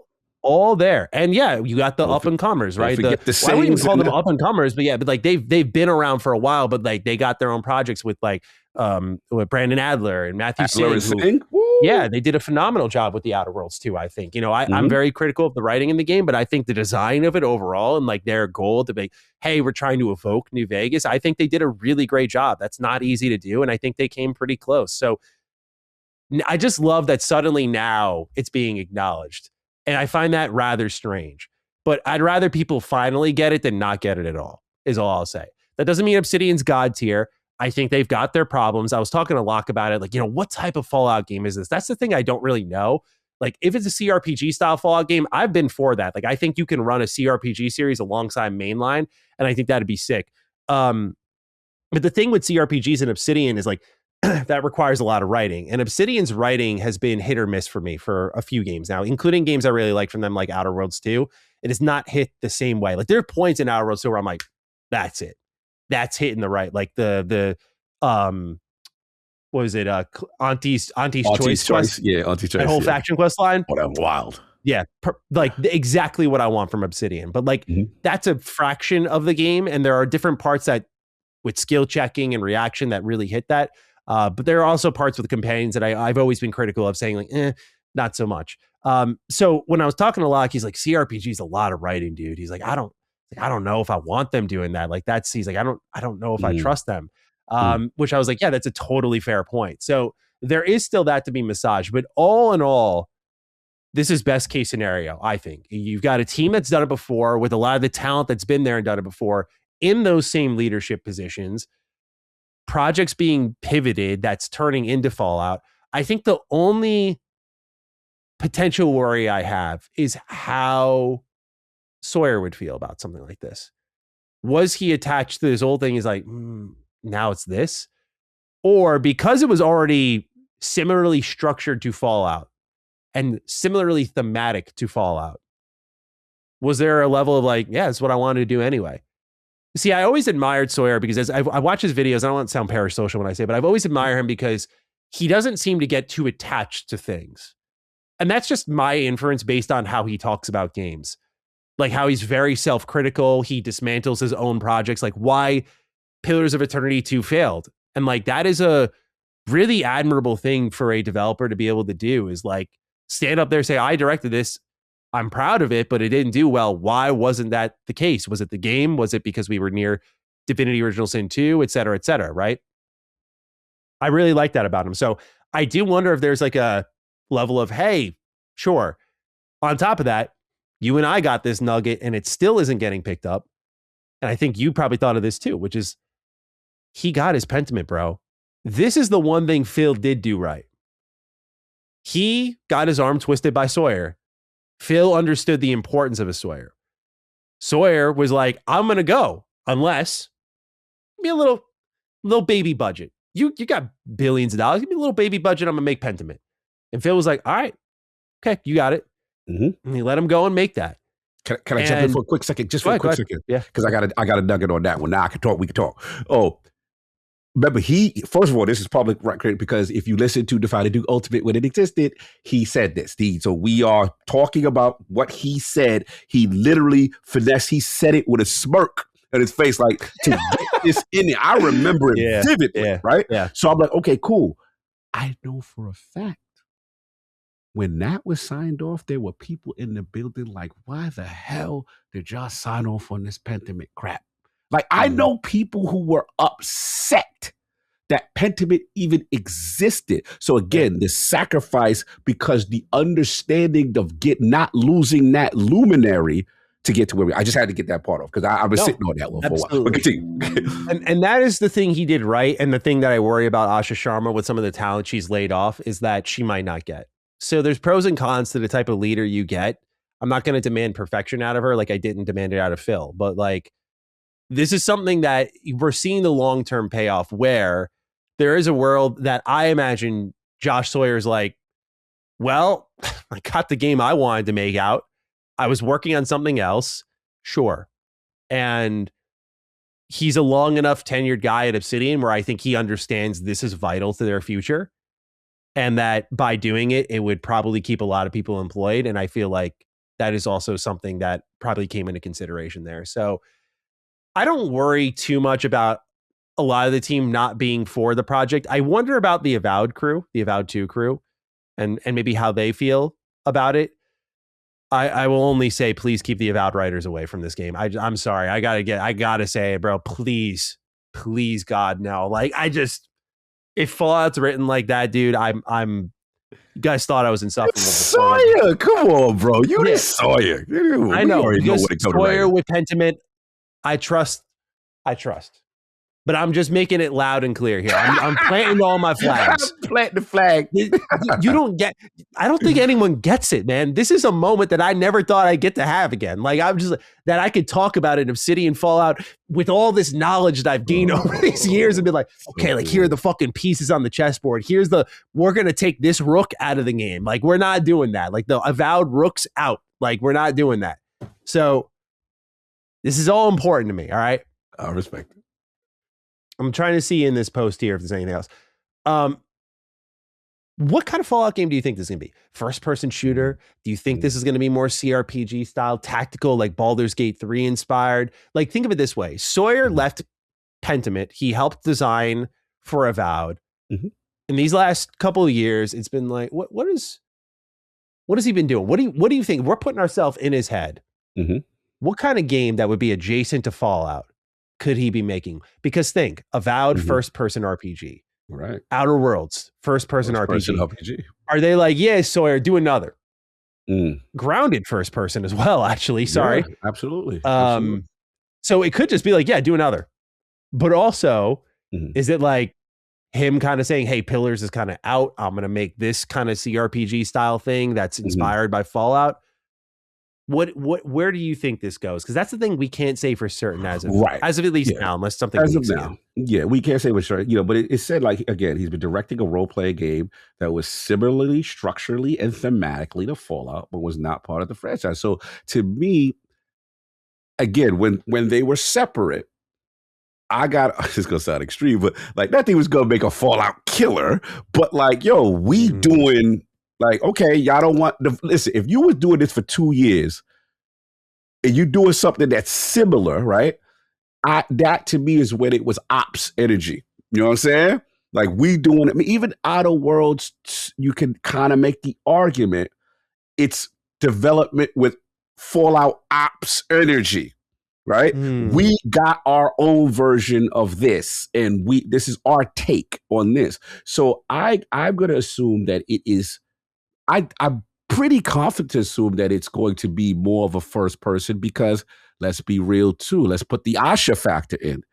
They want hits. So if what he's doing is already in the first, it's like, hey, why don't we repurpose this?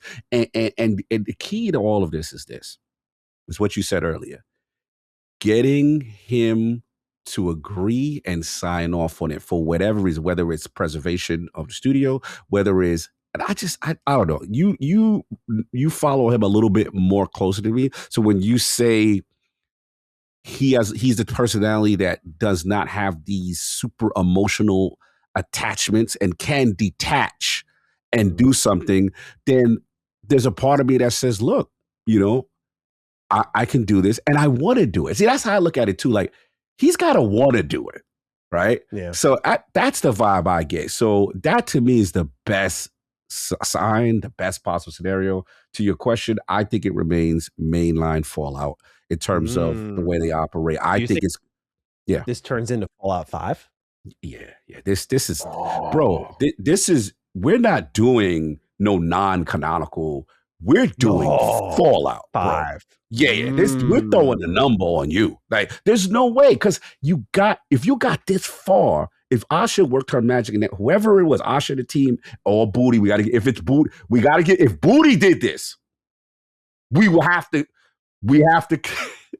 clean the state off of Booty. Whoever is responsible, obviously Asha's going to get the credit. You're the leader, you get the credit.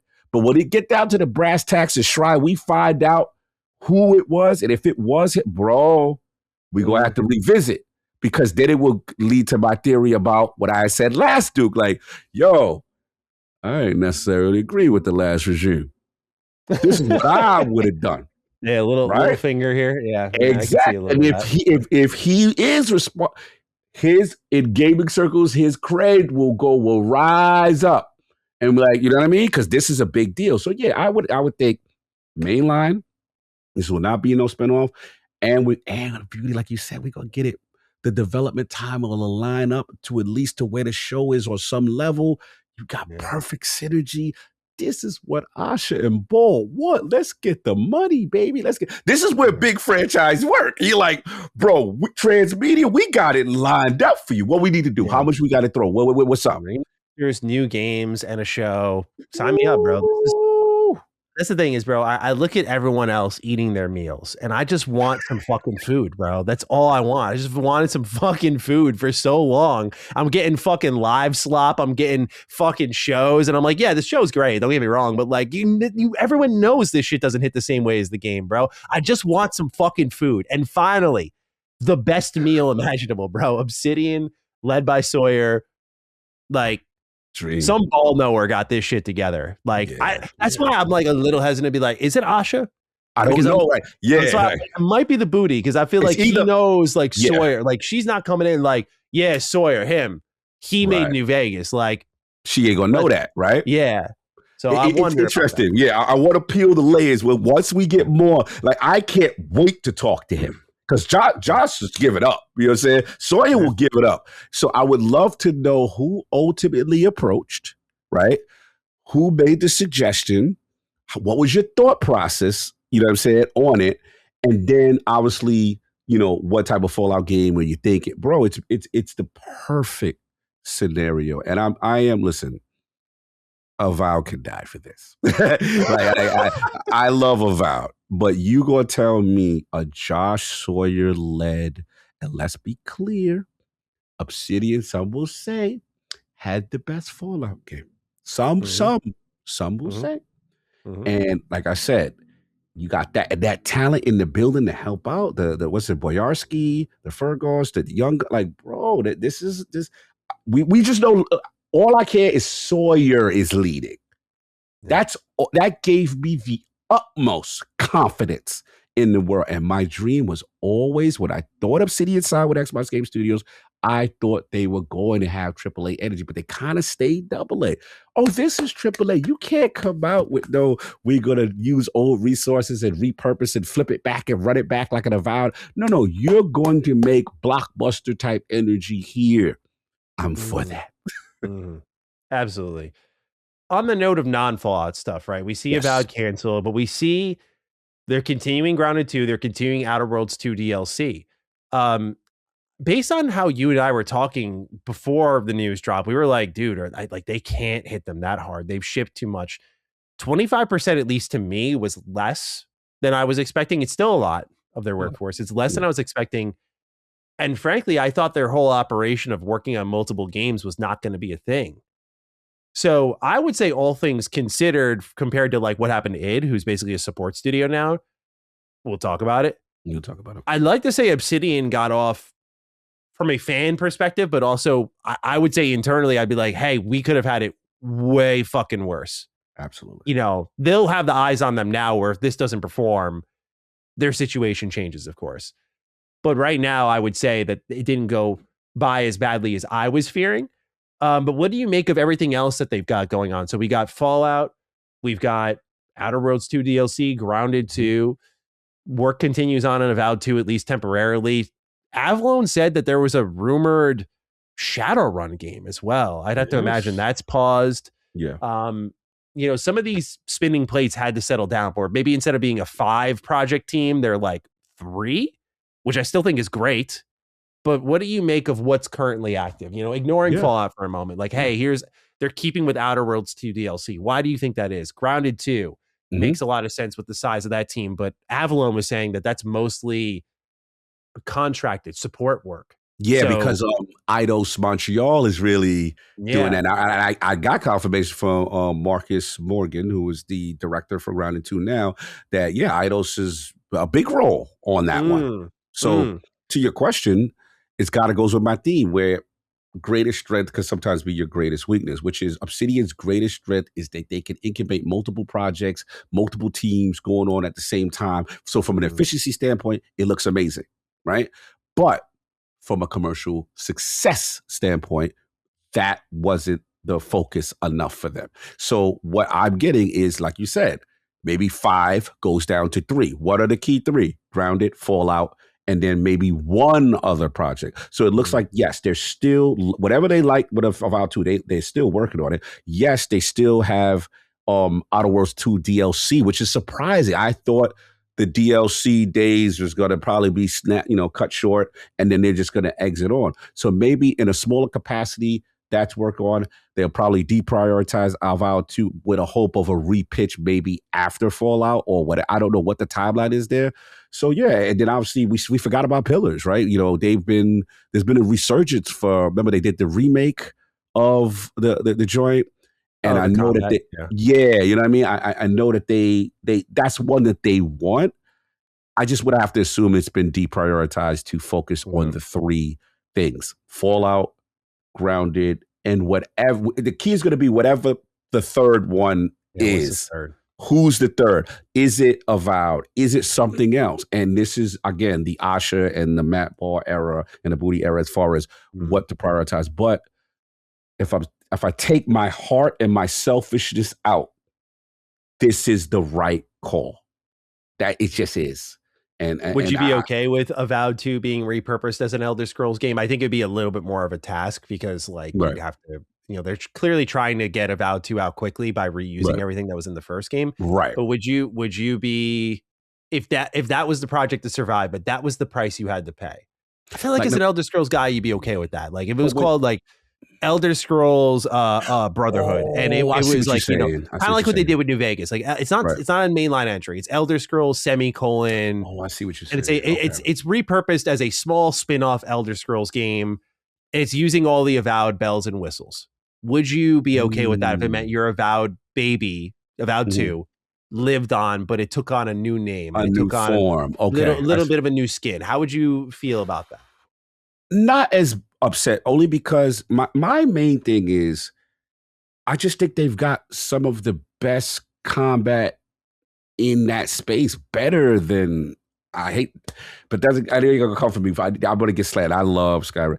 I just think their combat is amazing, and the way they do magic is amazing. And the key just came down to universe, IP, story. Obviously, the key parts of an RPG, which you have to nail, right? So if it's Elder Scrolls Avowed, right, in this, you know, it's not Avowed anymore. It's something else. As long as you retain, I want to be able to do my. I want my duel. You give me that combat. A Mages Guild Elder Scrolls game. You go the Mages Guild or whatever. Mages Guild Fighters Club. But you do that, okay. Just keep that.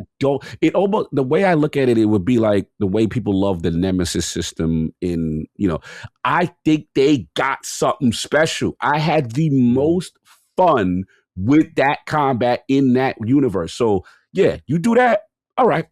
I'll let that rock. Just don't lose that. That's all I was saying. Because they would keep the bells and whistles, but like reskin it a little bit, change the name, you know, change the universe. Cool. Okay, all right. And it's want to know what kind of sacrifice you're willing to make. But to your point, it's clear as day they're already doing that at some level when it comes to whatever Josh was working on. They looked at that as, oh, we could repurpose this.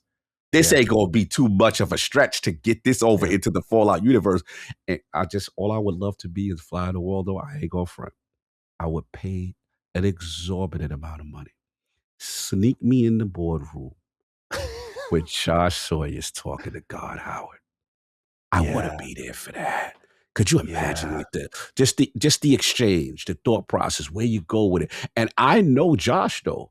Josh will challenge on certain things. So in terms of like writing, true choice, like people, I just beg people. I know it's not the most popular game, but I beg people to play Pentiment. Like, bro, like if you just look at it from a writing perspective, like, it's so good. And then obviously we got Vegas as a reference point. So that's the conversation I would love to see. Because obviously God will say certain things where he gonna want from a lore standpoint. But I know who going to challenge from an RPG standpoint. And we have to admit, Bethesda been lacking on that part. Big time. That's the beauty. And then sometimes luminaries like that just make magic. So that's what I would love to be in the room for that. Yeah. I'm curious how collaborative it's going to be. You know, True. New Vegas seemed like a pretty messy situation.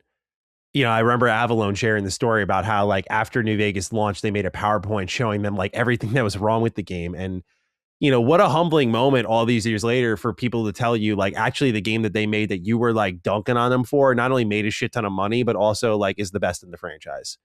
That's got to bring your ass to the table and be more like how can I help you? I would say, which I'm not saying it's easy, but I think that's ultimately what needs to happen here is like, how can we help you? And I think the main thing that Sawyer probably ends up having to respect is wherever the lore is going, he has to fall in line with that. Yes. That much is clear. And it seems like the TV show is deciding a lot of that. And that if this is Fallout 5, charting that course is going to be very interesting. Ooh. You know, because I've always said that Fallout 5 from Bethesda Game Studios was going to be San Francisco. And I do think this new Fallout game will be West Coast. I think that's another reason why they're repurposing it. I feel like this had to be West Coast Fallout adjacent, that sort of thing. So I think enough of the stars aligned here, because that's the one thing I could see them really fighting on is like, but we wanted to do this setting. Like we teased it in 4, just like we teased in 3 what we were doing in 4. Like, you know, we got to do this setting. So I would love to be a fly on the wall too. I would sit there for fucking ages and just watch these two hash it out. Like just what I'd give. I'd give. Man. Absolutely.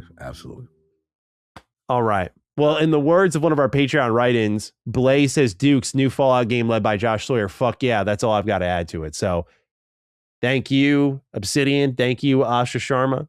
Yes. And thank you, Todd, for your participation. We will see you at the top. And no more Rand jokes at my mans, because now Rand super chatted to make a joke to me. Yeah, he made a joke. He's like, no Fallout till 2025. Rand, who's laughing now? Maybe Fallout by 2028. Got him. That's maybe with a Helix. Yeah, maybe. Mm-hmm. Although, I mean, Helix pricing again, we gotta. Well, yeah, we gotta see. I don't know about that. Certainly a good launch game. If they did that, I mean, yeah, I'm not gonna act like, oh, you're fucking like, are you guys kidding me? I'm gonna be like, all right, like, yeah, we'll find a way to make sure this gets pre-ordered. Yeah, I will find a way. Yeah, that's a find a way type game for me, bro. New Fallout game. Oh. All right, we got so much to go over still. Spyro developers, they're interested in working on Banjo. I thought this was interesting in light of Xbox's new push for big franchises, and obviously the surprise numbers to many of us that Spyro, A Realm Reborn, is pulling on YouTube. It absolutely crushed it compared to every other game at Summer Games Fest. They were asked on a recent episode of the Kind of Funny Games Cast about Banjo, and they said, quote, "It's a franchise we love. As platformer fans, Banjo's top of the heap. We have some huge fans of that franchise on our staff." I'm talking, they've got every Jiggy as their profile pic kind of thing. They're that level of fan. If the opportunity ever arose, that would be amazing. We love the franchise. If you look at the through line of the types of games we like to make, I can imagine that's part of the staple as well. I think of those characters as timeless. They're iconic. And I think the types of games we want to produce are ones that speak to timeless place in the player as well, an ageless place. We'll call it the inner child. So I think they're wonderful games and we're huge fans, end quote. So do you see a roadmap starting to form here? Because I think I kind of do. I think we could dream a little bit in this Asha Sharma-led world. It means we're not going to dream about any indie hits anytime soon. They're going to let third party do that. But at least here with some of the IP vault, is there a level of like, hey, that Spyro did well. Do you see them saying do another? Or does Banjo get a look finally after years and years of requests on this one? Seems to be a quiet confidence from the gaming community that Banjo would really hit. So what do you think? Yeah, this is the, I have to give credit where credit's due. This is the beauty of the Asha Sharma era, because one of the frustrations I had when we had the acquisitions, right, was I remember when, ZeniMax gets acquired and, or just the, Xbox Game Studio family. And I remember us having these conversations, man, when we go, yo, the Doomslayer and Halo underneath the same roof. Bro, how crazy that would be, right? Mm-hmm. And now we start to see, obviously, we're going to talk about, the new statement, how many layers just to get simple requests done. And if we're able to cut political red tape to get to the core franchises and the core crossovers or mashups or studios that we love, who we feel are good fits to design future hits, right? And I could speak on this part because I was with Louis Studdard and Paul Yan and at the Spyro, as far as talking to him at at the Xbox Showcase. And behind the scene, bro, they couldn't stop bloviating about how happy they were to do Spyro Reborn and how much they love it, the passion they have for the franchise. So the fact that they are putting this out into the universe kind of reminds me of Obsidian putting out, we'd love to do a Fallout game into the universe years ago. And what I think from this, it could be simple as based on the successful Spyro. You don't want that to, I didn't even know Spyro's metrics and engagements on the virality. Idea. Bro, I had no idea. So let's just say they knock it out the park. Oh yeah, I could see they have the great relationship with Xbox as far as the Toys for Bob thing. And hey, let's give it a shot. These are the things, and based on she's been on record for saying third-party deals, exclusive, they've been on the record. So this would fall in the wheelhouse. Again, to me, this is going to be predicated on the success of A Realm Reborn, which is off to a great start as far as public interest. But yeah, I could see it. I agree. Public interest, I think, is a big factor, obviously. And I think that is what could open up the minds to a new Banjo game, is like, we're seeing like, oh, there is a market for this type of game. It's not just a bunch of like, a lot of people who grew up with Spyro are like my age now, like high 20s, early 30s. And to grow up with it and then to see like, oh, this is speaking to all generations. I think that's something Xbox wants. And I think Banjo can fit the mold as well. So I'm keen just to see how they approach this one. I think there's some real potential here, especially if they're interested. I could see something happening there, especially because we don't really know if Rare is going to be doing anything other than Sea of Thieves. They kind of went unnamed in all of this first wave, which them and Halo Studios, I'm like, really? Give it time. But we'll see. Give it time with the latter at least, but we'll see. So I don't think Rare's touching it anytime soon. So here come the devs that people trust with it. I think that'd be a pretty cool thing. So we'll see if Banjo fans get their Josh Sawyer-led New Vegas kind of moment here. Time will tell. In the meantime, Cog, one little bit of news before we get into, or I guess I get into what I'm playing this week. Project Fantasy. We got a little bit of an update again from IO Interactive. This is where we start to settle into some of the less than ideal news here. IO writes on Twitter, Dear gaming community, following the end of our external finance partnership on Project Fantasy, IO Interactive has regained full ownership of the project and our IP, which I'm not trying to spin a positivity thing on all of this, but I will say I'm surprised how much IP has been handed back.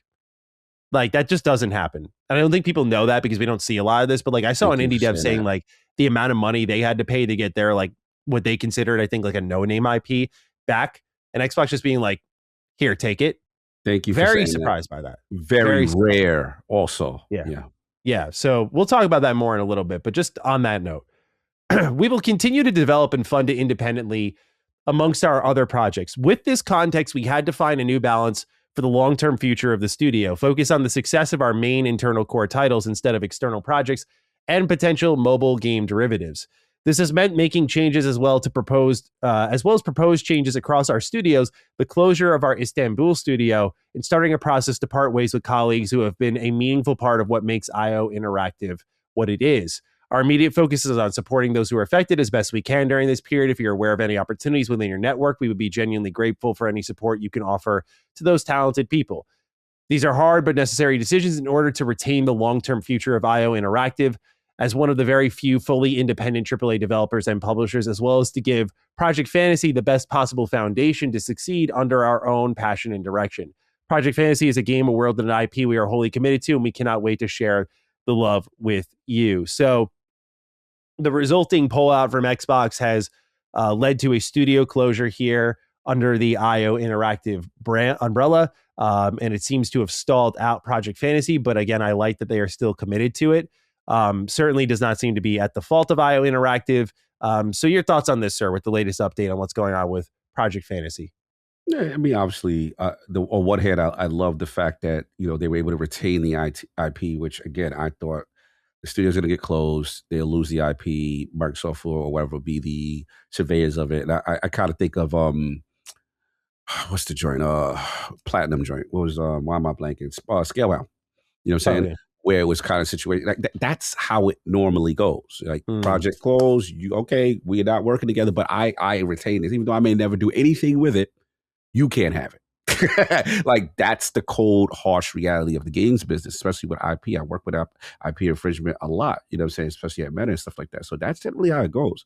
So, on one hand, I like that they're able to get it. On the other hand, because of them separating, from Xbox and now just have to be on their own, then it comes down to making sound decisions. If it's not ready to go, they've got other things going, especially obviously the 007, which has been amazing.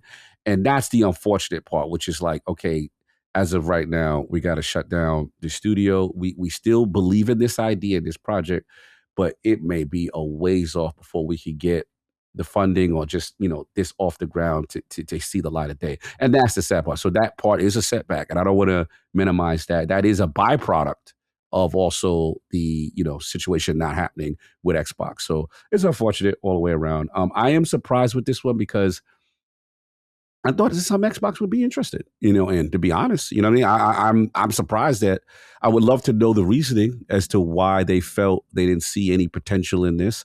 And I found it very strange, and I said this before, that they didn't want to claim publicly they were the parent until the very end.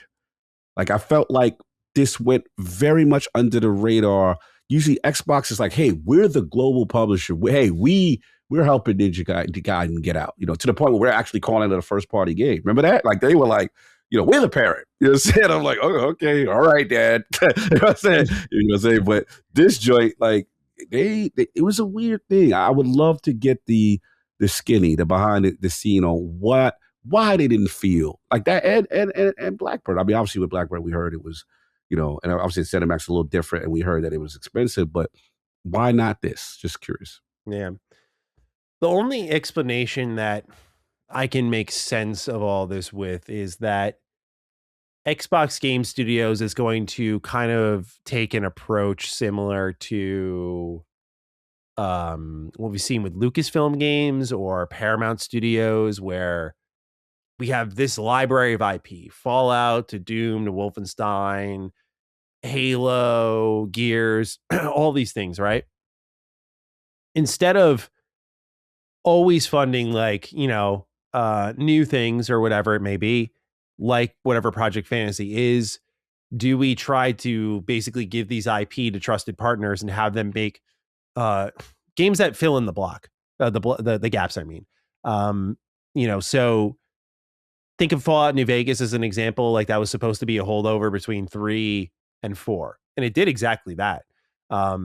Things like that. Think of how you got your beloved Gears Tactics, right? That was what, Splash Damage who did that? Hell yeah. Oh my God, yeah. So that's another one where I think more games like that. I mean, Xbox was in that pocket. Creative Assembly on Halo Wars, and Halo Wars was awesome. So I do wonder if they're trying to get back to that. Like, they understand, hey, it's not just about the numbered entries. It's about them feeling big enough to warrant these other types of experiences. Like, would I rather, okay, let's put it this way. This is me speaking to my most ideal interest. If I'm an Xbox and they're asking me like, okay, Matt, we're looking at Xbox Game Studios. We have this funding. We have this budget. We're looking at Project Fantasy, or we have enough to go over to like this renowned survival horror developer or this team of renowned survival horror developers. And we're going to give them Halo, and we want them to make a Flood inspired Halo survival horror game. My answer is obvious there. I'm like, oh, you invest in Halo. I love new IP. Don't get me wrong, but I'm like, oh, this is something that wouldn't happen internally. This is not a mainline game. This is a spinoff. Like, I think that could be what they're doing. Otherwise, I think I'm trying not to react too much to Project Fantasy. Like, I immediately look at it and go, I don't see a safer bet in everyone that you've invested in. They certainly have shown they can deliver between Hitman, 007, like they're fine. So there's that element. At the same time, I can also wait to see this game and be like, okay, will it A, see the light of day? Contraband. B, will it be a game that actually speaks to us all? Certainly IO's given us no reason to doubt, but just, a thought on that. If this shows up and it's lit, it's a whole different conversation, but I'm trying to give a little bit of benefit of doubt, but it's unfortunate that it led to a studio closure at the end of the day. I think that's what really sucks in all of this. Agreed. All right, time to get into what we're playing. God, you got anything for us? No, man, again, I want to apologize to the Realm of the Dukes. It's very unlike me, but just life was lifing. And again, Mama Cog had to come first, you know what I'm saying? So again, and normally my plan, what's so funny is that I just like, oh, great, I'll just take my ally, whatever. I'm like, I got no power to do anything. So it sucked. It was just a thing where I'm like, I missed video games. I could not play video games for almost 3-4. And it was a holiday, and I'm doing holiday weekends, and I'm doing all this during that. Manual labor, yeah. Bro, I'm like literally doing IT work. I felt like I was at my job. I was troubleshooting. It was crazy. So yeah, I should get back on point this week. Like I said, I got back to my place yesterday. Like I said, she's all set. Power's great. Everything's good to go. Nice. And I'll get back to bro. I wanted to talk to arcades. I didn't get a chance to play. I want to do that because plus I wanted to. It's funny now the way it worked out for a good thing because I get the chance to dive back into Duke because I want to give it their flowers. Obviously, we know what's going on.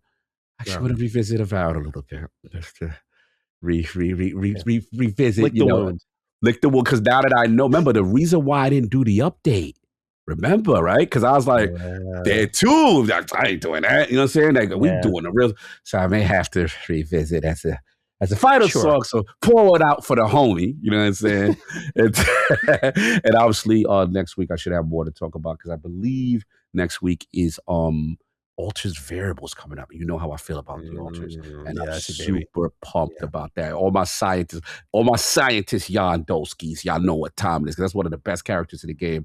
And shout out to my man, Alex Jordan. So I'll have more to talk about. So again, apologies. This will be a Maddie only segment, you know what I'm saying, as I get back, as life was in the way this past week. Okay. Well, hey, let's get you involved anyway, shall we? We have this right in here from Meatball. He says, "Sup, Dukes. It's been a minute since I wrote in. But there's so much doom and gloom going on in the games industry. I wanted to take a beat and ask what game has brought you joy this year. With the amount of negativity going around, it's easy to forget sometimes why we love the hobby so much. For me, that game has been Alien Isolation. I became completely absorbed in its atmosphere and presentation. Even after 10 years, the Xenomorph is horrifying and it's one of the coolest enemy designs I've ever seen as it adapts to how you play. Creative Assembly made something truly special and I'm hyped as fuck for the sequel." So Cog, you didn't play anything this week, but you've played a lot this year. Oh, Jesus, what's something that's brought you a lot of joy? It's tough because there's so many damn games. It's like, to be honest, like Capcom got a stranglehold right now between like Resident Evil, Pragmata. You know what I'm saying? You got that. I was trying to think of my little joints. You know what I'm saying? Like, because I've played so much, but I want to give like, I mean, I ain't gonna lie, I've been really liking Echo Generation, like Echo Generation like hell. Obviously, y'all know I'm a Demio bro, so you got that going on, but I've been chilling. It's just that the stuff that I want is more towards the end, in the middle and end, and I'm obviously I'm super pumped for that. But this year's been great as far as the amount of stuff. And obviously GTA. Actually, been really considering doing a GTA 5 run back just to kind of. I've been considering because I was like, you know what, I want to get in that mode. Why? Not that I'm not connecting with the series, but I want to be really invested. But part of me says, hey, just jump in with the new one and get it going. But I'm kind of in this rock star. I want to get back into that, like, why y'all them dudes? You know what I'm saying? Yeah. Kind of thing. So, yeah, that's where I'm at right now. But, yeah, I agree with Meatball. It's been a lot of stuff. What about you? Obviously, you played Elliot, but what else? Yeah. What about you earlier this year so far? Pragmata, probably. I just, like that game was so special. I thought with like it's really unique hacking gameplay and just the kind of wholesome story beneath it all. Little predictable, but like still awesome. Lego Batman, especially, just like that real kid-like joy kind of came back. That was a really good feeling to have. And so, yeah, it's been a lot of great stuff all throughout the year. My backlogs brought me a lot of joy too. Replaying and getting the platinum trophy for New Vegas is like a highlight experience this year still. Yeah. So yeah, it's been a lot of good stuff. Lot to be excited about. But honestly, I'd add this next game to my list of games that brought me a lot of joy. And that was Adventures of Elliot the Millennium Tales. So like I mentioned last week in what we're playing, I said that this is a game that I'd likely have done this week. I had to fight, scratch, and claw my way to the ending because every time I thought I was close, I mean, getting the true ending, there's a lot of prerequisites. I'll just say I got all 3 endings though. Did all the side quests. Got like half the cats. Just got most of the upgrades I could find. Like I played the shit out of this game. I have like over 30 hours in it. And so that was tough when like the power was out. Here's how I was trying to make this work. Yeah, so I played it obviously handheld. This thing would die in a few hours. And then my wife had her fully charged laptop. And so I plugged in the Switch to that, charged it up, got a second session in. Then we went to the in-laws, recharged. So then I had another double pump basically. That got me to the end. So all in all, like I said, doing all that content, all the endings and everything took a good 30 hours. I was talking to Jason about it, and because it's funny, he texted me because he was in Paris and he knows him going to Europe soon. He was just like, he's like, by the way, Adventures Valley True Ending is like, gotta like, he's like, it's so good. Like it totally elevates the thing. And I was like, I just finished it. When he texted me, I was like, bro, I just finished it. I was like, holy shit, dude. The base ending, I'm surprised people were like, oh, when I got the base ending, I was like, it's fine. I was like, I thought the base ending sucked. I was like, there's no fucking way. Like, there's no way. Yeah, I got the good ending, the bad ending, and then the true ending. I don't want to spoil what boxes you have to tick for that. Right. I thought what you had to do to get the true ending was pretty interesting, is what I would say, because it wasn't like I had to look up a guide to like find, okay, like where there's a quest line you have to trigger. Once you trigger that, it kind of just works for itself. Got it. But for some reason, they just hid that initial, like, here's the first leg of your journey. From there, though, it kind of took off. But this is like one of the best true endings in a game I've played, because it really does bring everything full circle. Every character gets their ending. And it just is a game that makes you happy. Like, it's a game that does, I would say, a happy ending really well, all things considered. But just where you start and where you end up in such natural positions for what the story aims to do and how Elliot as a character evolves and what he becomes. Just a beautiful story. Even if it's a hero's journey, it's a beautiful story. And that combined with the music, I just really had a blast at the game. I think if I had feedback for them for a second go around, a little bit more in-depth combat could have done this game some good. When you get like the best weapons in the game, you kind of just walk up and just mash the attack button. And that's really it. I think some more complex boss fights would have gone a long way, or complex puzzles would have gone a long way. You get some really cool tools in this game, like being able to clone yourself and control them with like the left analog stick will control like Elliot 1, and then the right analog stick will control Elliot 2. Like it's literally like a Haze-like game. Like it's like It Takes Two or something like that. Yeah. But they don't really utilize this stuff as often as I'd like. And so they have all these cool tools like a Zelda game would have, but it never really quite coalesces into this, like, oh, I'm using all these things creatively. There's just kind of moments where it's like, oh, I need to use this one. And what happens is sometimes the game just kind of drops a barrier in front of you and says, like, sorry, you can't progress here until you have this very specific thing. And I think that's what, if they're to do a sequel to this, it's just like creativity now. Like, you have all these systems now, let us get creative with those systems. So I think they did a great job for a Zelda-like. I think it was one of, as like a huge Octopath Traveler fan, like this is the Octopath team working on this game. And like, I don't feel like, oh, they should have just gone and done Octopath 3 after playing it. I was like, that was worthwhile. Like they accomplished what they set out to do. Story, music, art, gameplay for the most part. Like, this is a great game. Definitely one of my favorites of the year. And again, the true ending, like, really awesome. They nailed the final boss. Like, nice. Yeah, which I don't really get to say often. That shit usually doesn't stand out to me compared to like the narrative moment. But I thought the narrative in the boss fight and how it changed the overall gameplay and how it controlled was really unique. Like, that was a really special part of the game. So I think they really completely stuck the landing even, like, which you don't realize until you experience it, that so few games really give you that, So I was really, really happy with how great of a job they did here. And as someone who loves these HD 2D games, it's not long into the year until I get to do this again with Final Fantasy Resonance. So I know that's basically reskinning a mobile game, but the last time they did that was Octopath Traveler 0. That was pretty damn good. So yeah, this was a really great time. And so now after this, I kind of had this moment of, well, what do I play after that? I was looking at potential reviews coming up. I'm looking at what I have on my backlog. I'm looking at how the real flurry of game releases begins in August and how it's going to be, a bit of like a tough time to balance all of these, especially if I'm traveling a little bit during that stretch. Like, how is this all going to go? Right. I'm like, what do I want to target now? I don't have much to say on it yet because I'm very early, but I started Amori. I've been wanting to start Amori for a while. So I started it up on my Switch. And again, I'm only like an hour and a half in. So I don't really have any thoughts that I think are like worth sharing. I want to see where it goes, but definitely like the start so far. The one that I put a little bit more time into, I kind of like where you were at, Cog. Looking at GTA 6, I'm still flirting with the idea. Okay. Right? Okay. So what I wanted to do is like, well, look, at the end of the day, two things. One, for me to truly appreciate and understand the hype for GTA 6, I should probably play these older games. But 2, I know that Retro Rebound audience is going to only want one type of retrospective from me come that late October, early November window. So I have to deliver and see for the first time ever how some of these GTA games have aged in 2026. So I began my GTA journey. And I fired up on the PS2 here. I got my adapter and everything good to go. So it's all hooked up. And I've been playing GTA 3. Wow. Yeah. And obviously a very pivotal open world game for my studies. Oh boy, has it aged though. I'm not going to sugarcoat it, GTA fans. This is not a great start. This is not a great start. This is I see why it's you had to be there moment, you know. Yes. You got the silent protagonist.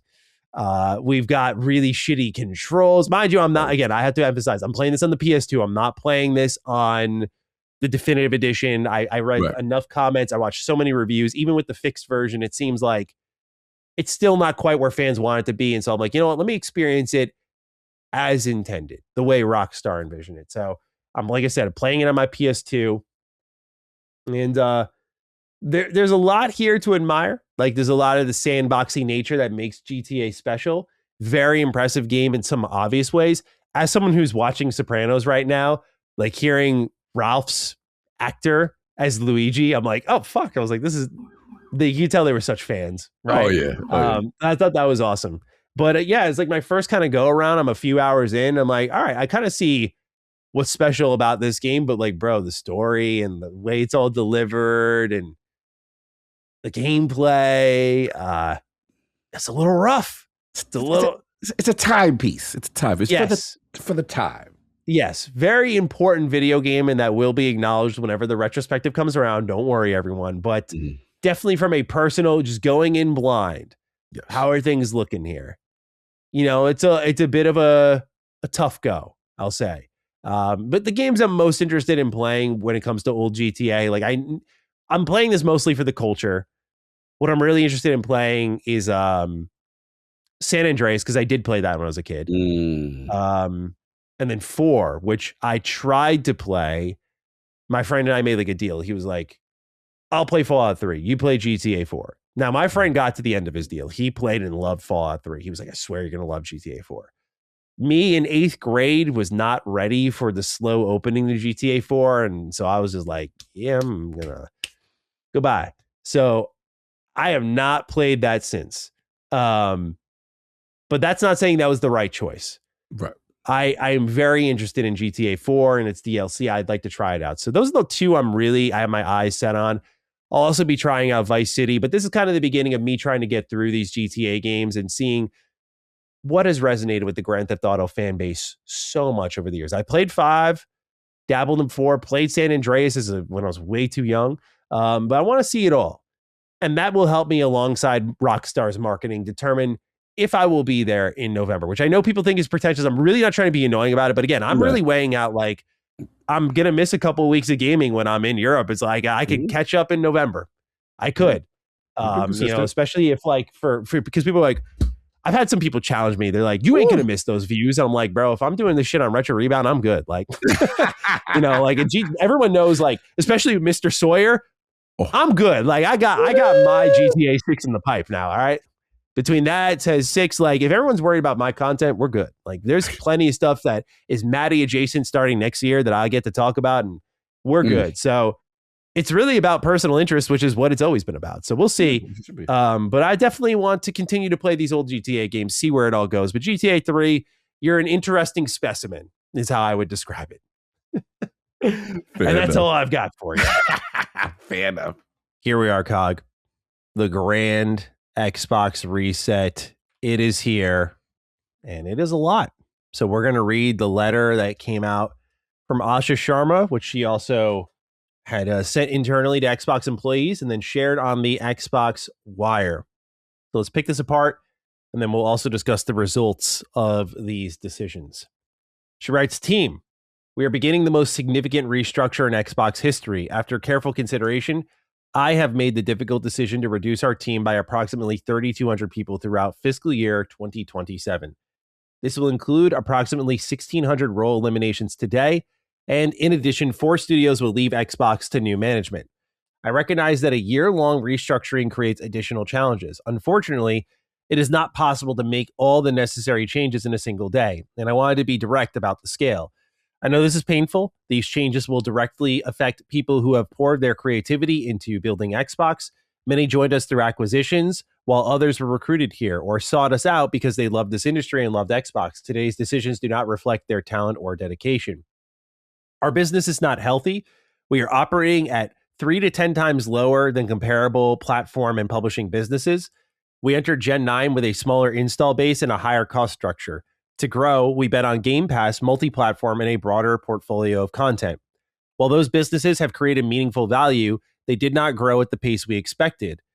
As that happened, our core business weakened, and we added more teams, more investment, and more time hoping for a better outcome. And now the industry is facing the most severe hardware crisis in its history. We must reset Xbox. First, we will reset our content portfolio. Since 2018, we have aggressively expanded our studio portfolio while the number of games created each month across the industry now outpaces the last 10 years combined. We now find ourselves competing not only with the largest publishers, but also with smaller independent studios. It is neither possible nor desirable to own every great independent studio. We also have learned that we are not the best home for every type of studio. In a typical year, we lost 64 cents for every dollar that we invested. As we reset Xbox, we will help independent creators succeed by providing open development tools and audiences to realize their vision. Compulsion Games, and Double Fine Productions will return to management and transition to independent studios with their IP, catalog, and runway for their next games. Ninja Theory and Undead Labs have entered terms to join new ownership with funding to complete and grow Senua and State of Decay 3. In France, Arcane's management is beginning required consultation with its Works Council to review potential strategic options. We are also making reductions across other units and, in some cases, shifting investment to focus on higher priority projects. These changes vary in size across Activision, Bethesda/ZeniMax, Blizzard, King, Mojang, and Xbox Game Studios. None of our first-party publicly announced games or projects are being canceled as part of these reductions. In addition, Mojang and King will now report directly to me. These two studios have increasingly become platforms and are our largest by monthly active players. They bring critical geographic, demographic, and differentiation to Xbox. Second, we will reset our platform. We know that great technology gets better when it gets simpler, not bigger. Today, in some parts of the company, work passes through as many as 14 layers of management. Our platform teams are now 40% larger than they were at the start of this generation, even as our player base and playtime has declined. That complexity has slowed decisions, blurred accountability, and made it harder to deliver for players. As we reset Xbox, we will simplify. We will reduce management layers to no more than 5, and where possible, 3. We will deliver success through a flatter organization that is built around makers, as in individual contributors focused on building, player coaches who are leaders that remain deeply involved in the work while developing their teams, and directly responsible individuals who own key decisions and outcomes. That's like your Todd Howards for those who can't put those two together. Your luminary choice. And we will streamline how we work across our tools with a cleaner code base, shared services, and a 50% reduced vendor spend. Third, we are resetting how we operate. As Xbox grew our headcount, we became more fragmented. Teams, studios, and functions often operate independently, and it became harder to work to a shared goal, make the right trade-offs, and get things done. For the first time, we are establishing a chief operating officer with end-to-end profit and loss responsibility across content, hardware, platform, and services. Helen Chang has been promoted to this role and will report directly to me. Over nearly 2 decades at Xbox, Helen has built some of our most important businesses, from Xbox Live to leading Mojang and the Minecraft franchise. She will bring our businesses together under one operating model and making sure that we are making clear investment decisions, learn from our successes and failures, and hold ourselves accountable for the results. Thank you, Dave McCarthy, who is retiring after 17 years at Xbox, Dave has played a defining role in building the platform that millions of players rely on every day and has been a trusted partner through many of the biggest moments in Xbox's history. We wish him all the best. These changes are about a bigger future for Xbox, not a smaller one. The next decade of gaming will be larger, more global, and more creative than anything we've seen before. This year, we'll invest as much in Xbox as we ever have, but we'll invest with greater focus, greater discipline, and clarity, all in service of making Xbox where the world plays and creates. I want Xbox to be one of the few companies that entertains more than 1 billion people each day and gives everyone the opportunity to create and connect. I know we can achieve this goal. Xbox has many of the most beloved franchises in entertainment history, talented studios around the world, and we will return to growth in 2027. History is full of companies that mistake longevity for inevitability, and we will not be one of them. Signed, Asha. Now, the results. Let's go down what we know so far. According to Kotaku, 25% of Obsidian has been laid off. As we discussed earlier in the show, they are now focused on a Fallout video game. According to GameFile, State of Decay 3 will not have to launch in Game Pass. We do not know who the purchaser of that company currently is. In a letter sent to Bethesda staff, they announced that they would be focusing on their key franchises and that they will be increasing collaboration across their entire Bethesda family. Jason Schreier has made clear that these 5 franchises that Bethesda will now be focusing on moving forward are Fallout, Elder Scrolls, Doom, Quake, and Wolfenstein. However, half of the staff at id has been laid off. Originally, we heard they were hit hard, but now it's amounted to 90 plus people. So id is now worried they have been delegated to a support team. Machine Games made out of this pretty well. They do not seem to have been impacted really at all. And Windows Central has reported that they are focusing on Wolfenstein alongside a respective TV show that's being produced by the Fallout team. ZeniMax Online Studios got hit again with roughly half the team, again, according to Kotaku, who supports Elder Scrolls Online, being laid off. Kotaku also reports that team is seemingly unsure how the game will last with its current staff, and the community manager for Elder Scrolls Online has confirmed that the roadmap that they recently showed off is now changing. As for Arcane, with them hanging in the balance, the only thing that we know so far, beyond the fact that the game was supposed to come out this year and then got delayed, plus it's over budget, is that Rafael Colantonio floated out on Twitter that he might be interested in picking them up. Could be a little facetious, but something worth keeping an eye on there, because Rafael Colantonio, for those who don't know, has deep Arcane roots. He was there for Dishonored 1. He went to Arcane Austin to go lead Prey, while Harvey Smith went over to Arcane Lyon, the team that we're talking about right now. They did Dishonored 2. They moved on to Deathloop. And then after Raphael had left Arcane Austin, because from Prey, they moved on to Redfall, Harvey took on that project, did the best he could, but he's only one man. Obviously, Arcane Austin got shut down. We got Deathloop from Arcane Lyon. Now they're working on Blade. So with those roots there, could Rafael Colantonio pull something special off? It's yet to be seen. And then last but certainly not least here, we have Blizzard, who seems like they will be impacted in the second wave. There was a letter sent out by Johanna Ferries, who is the president at Blizzard, and he said that Asha shared updates regarding a planned reset across Xbox, with many colleagues across the division being impacted. While you can expect to hear more details regarding the day's events and what they mean for Blizzard and future communications, for now, I simply want to acknowledge that today is difficult and that impacts many people in a range of ways. So please take care of yourself and others in this moment as best as possible. In light of today's news, I want to thank everyone across Blizzard for moving with focus and creativity behind our strategic priorities, supporting our myriad of communities and each other throughout. We will continue to build upon that very foundation. Thank you for your continued collaboration in these highly dynamic times, which is all really setting the seeds for y'all will get hit later. No doubt about it. But definitely what's happening with Bethesda seems to be a lot of how Activision is structured, where you have this family of studios all kind of feeding into a couple of core franchises here. But that's by and large what we know so far across Xbox Game Studios, Bethesda, as well as Activision Blizzard and the grand Xbox reset. Let's start off with this write-in here by Florida Man. We got a ton, of course, on this topic. Florida Man writes, on his own, Maddie and hard on Cog, we've come to the news we've been expecting. It's the official rollback of almost all of Phil's era purchases. The good news is, at least that all the studios being detached from their corporate overlords, is that Xbox is giving their IP and financing. The sad thing is that the pause on third-party agreements, layoffs, and these companies gone, I feel like it makes Game Pass and Xbox less unique and less worth the investment. How do you feel about all of this? Cog, please kick us off here. I mean, again, as we always say with these big topics, Any starting point's a good starting point. So what's top of mind? Yeah, here we are. Here we are. A lot to unpack. Start with the human element first. 3,200 jobs. That's a lot.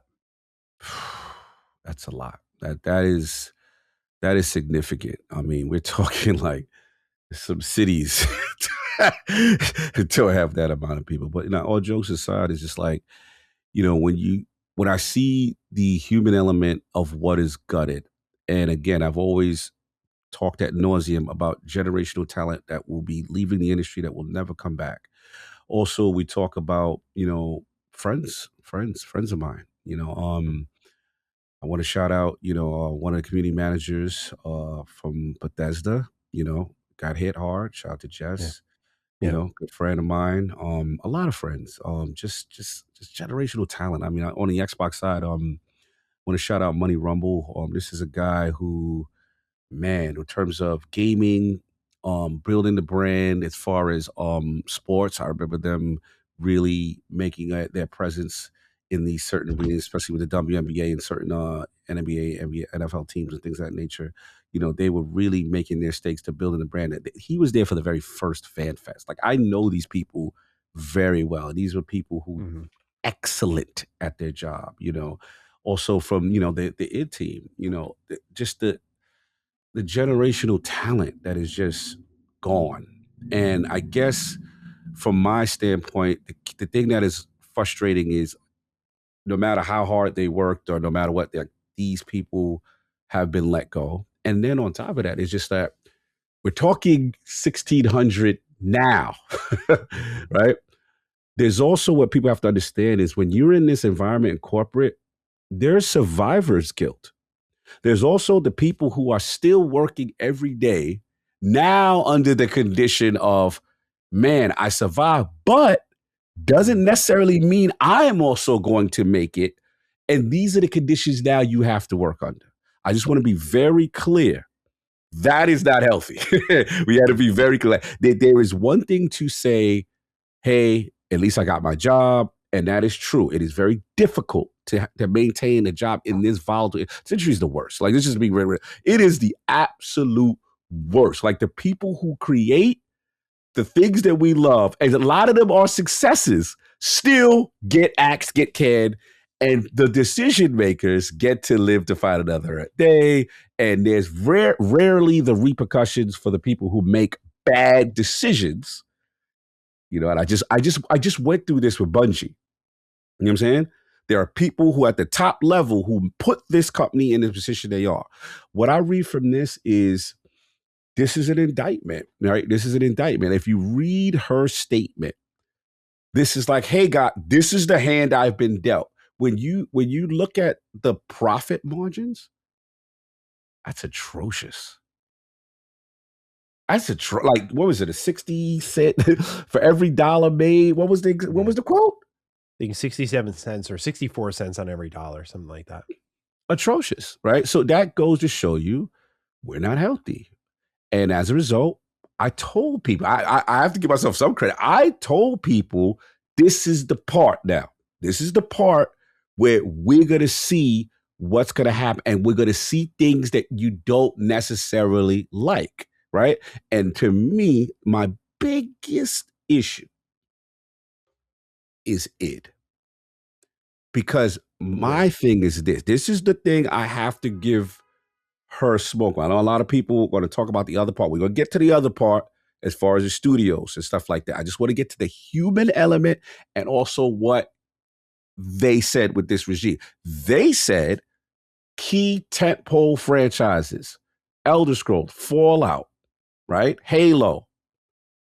I was shocked to see Doom and Quake as part of this triumphant, this starting five or what. So if you consider these two part of the tentpole, how are you gutting them? It's just wild to me because, again, if you would have told me, yo, Doom the Dark Ages didn't hit, the Wolfenstein franchise not hitting, we're pivoting. They are not on the tentpole list. there's a part of me that understands that. There's a part of me that says, okay, we're going to turn 10U. We're going to take the id tech, right? And then repurpose that for something else. And you are really just a support. Even though I don't like it, from a corporate and a business standpoint, I would have understood that. But just on one hand, say that this is a key part of our future and then strip it down. I'm like, bro, it's bad.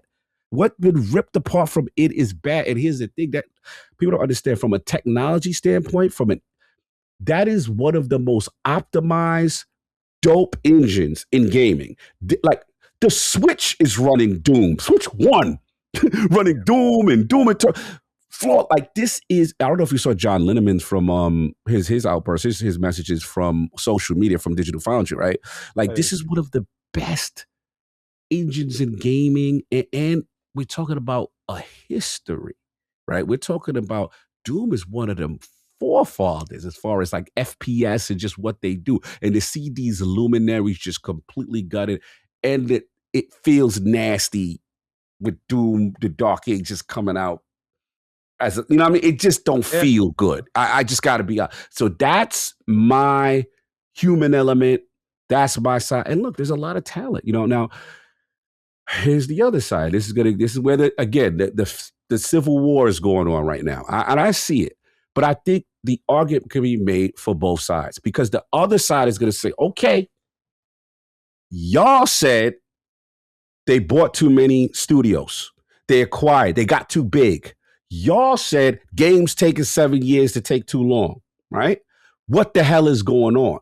There's an argument to be made. Well, this is what we got to do, right? And there's an argument to be made because we said before, bro, there is no universe where a studio doesn't get shut down for performance like this. This is a simple business. Make money, make successful games, and you get to live most of the time, right? So it's like, on one hand, these studios, some of them with the rope was way too long, right? And in some hand, the finished product was either short, didn't make money, and not critically acclaimed, right? In that universe, you're out of here. And guess what? You don't get to leave with your IPs. You don't get to live. You are shut down. So the fact that I woke up, Maddie, and I saw Compulsion Games gets to live independent. Lamar, let's be real. This is Contrast. We Happy Few. Come on, bro. Those South American, I like it, but it is a flawed game. Like, you know what I mean? Yeah. Bro, let's keep that studio normally in any timeline, you're out of here. Ninja Theory, we already know. Debut with the joint, the length of time, the shortness of game, right? You don't get to exist, right? Then Double Fine. I said if we wake up and Tim Schafer is on the street with the homeless sign, bro, they were going to storm the Xbox building. I'm telling you, y'all. Like, Tim Schafer is, shout out to my man, Iron Rook. We were out there, GDC, my first GDC Game of the Desert, when that man said, I am responsible for all of this. Like, he is revered. That is a PRW. Not only do you get your studio, you get your IP. Oh, we giving you startup money. People are not looking at that part. They're getting bread. That is, to me, I got to give, again, the flip side. Both situations can be true. The flip side is, yo, bro, like, there is no universe where you get to do that. Because here's the thing. It's like the mom, the parent analogy. If you want to criticize the past regime for not managing them correctly, absolutely, I'm not going to fight you. But here's the reality. When you a kid that was living under Daddy Microsoft's house, find out how life is. You're going to take 6 years and make kiln, and you're going to make, find out how that going to work. Yeah. How that going to work for you when it's your money. And here's the silver lining. Oh, you're going to learn to be resourceful. Oh, you're going to learn to get gun games out on time. Oh, you best believe. Now, here's my sad part. And it's okay, close to the end. State of Decay, man. I love that, man. I love that game so bad. And I have to, first of all, let me take my L straight up. I have criticized this regime for saying, don't you dare, I've said it on record, don't you dare put studios out there on a showcase that you intend to close. That's BS. I don't like it. I don't like how it feels. It feels deceptive. I admit, I still don't like it. But I have to admit, I said I think in the last Duke, and I said it on ILP before.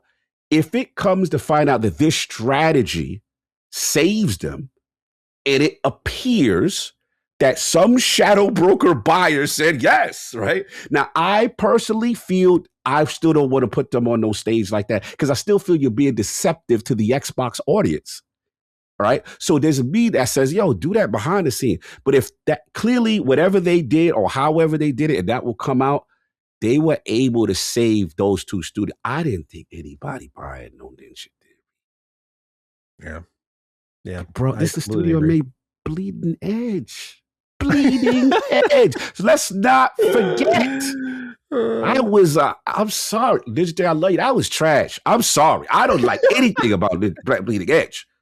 You had that.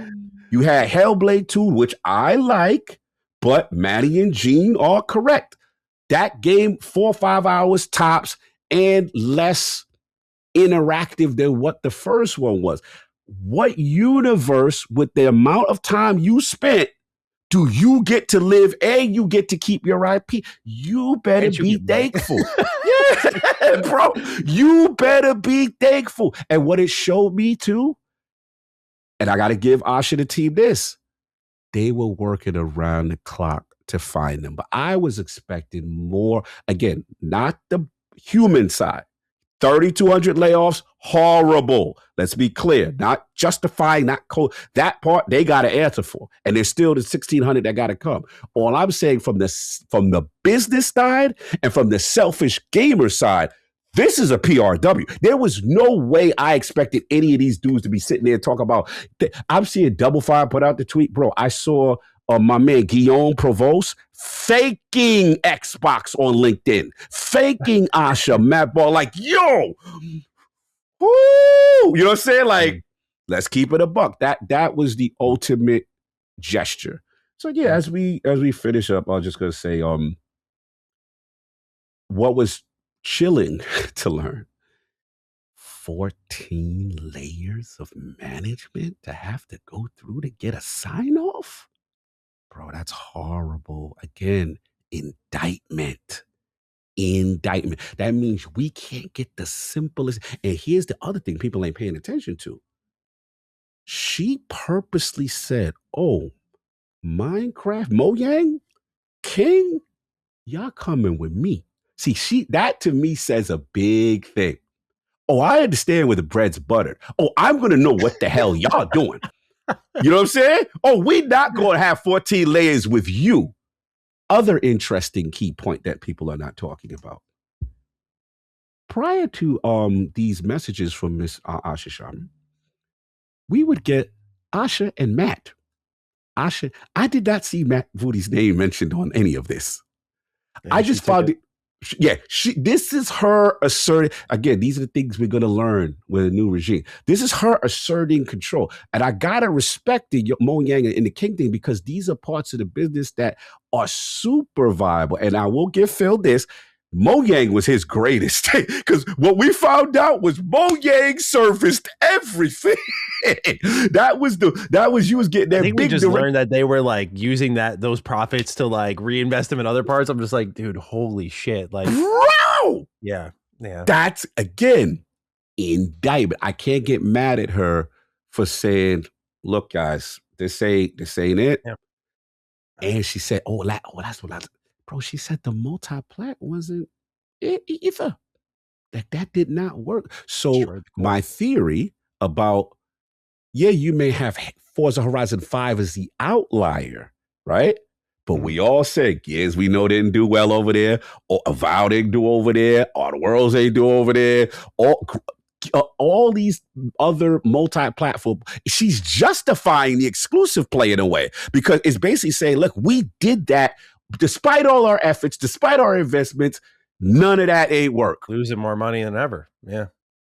So that's it. So yeah, I still got more, but I don't want to, obviously I know you got stuff to talk about. No, continue. If you got more, go for it. It's just, wow, it was very interesting to learn just how it's brutal transparency. And again, do I expect her to do Xbox Wire posts like this every week? No. But what I'm trying to say is I like this level of transparency. I want my company telling me why they're doing what they're doing so I can understand. I don't want you being quiet when you've ripped physical games and then now all of a sudden you're trying to sell me a joystick. No, PlayStation. Yeah. Sorry, I'm going to have to make this about, I'm standing on this one because at the end of the day, the way PlayStation's handling that whole situation is fucking awful. That's what I said. People came at me so hard. Like, shut up. And then, do you like how they treat y'all versus at least with decisions I may not like or fully understand? Okay, I see I say still didn't like that, but I see where you're going with this other stuff. I don't like the human element. I don't like $3,200. I don't like people working under those conditions of now we got to create great games when we still got, the sword of Damocles over here, the dagger. Nobody like that. You know what I'm saying? Yeah. Of course, that's not humane. I don't want to minimize that.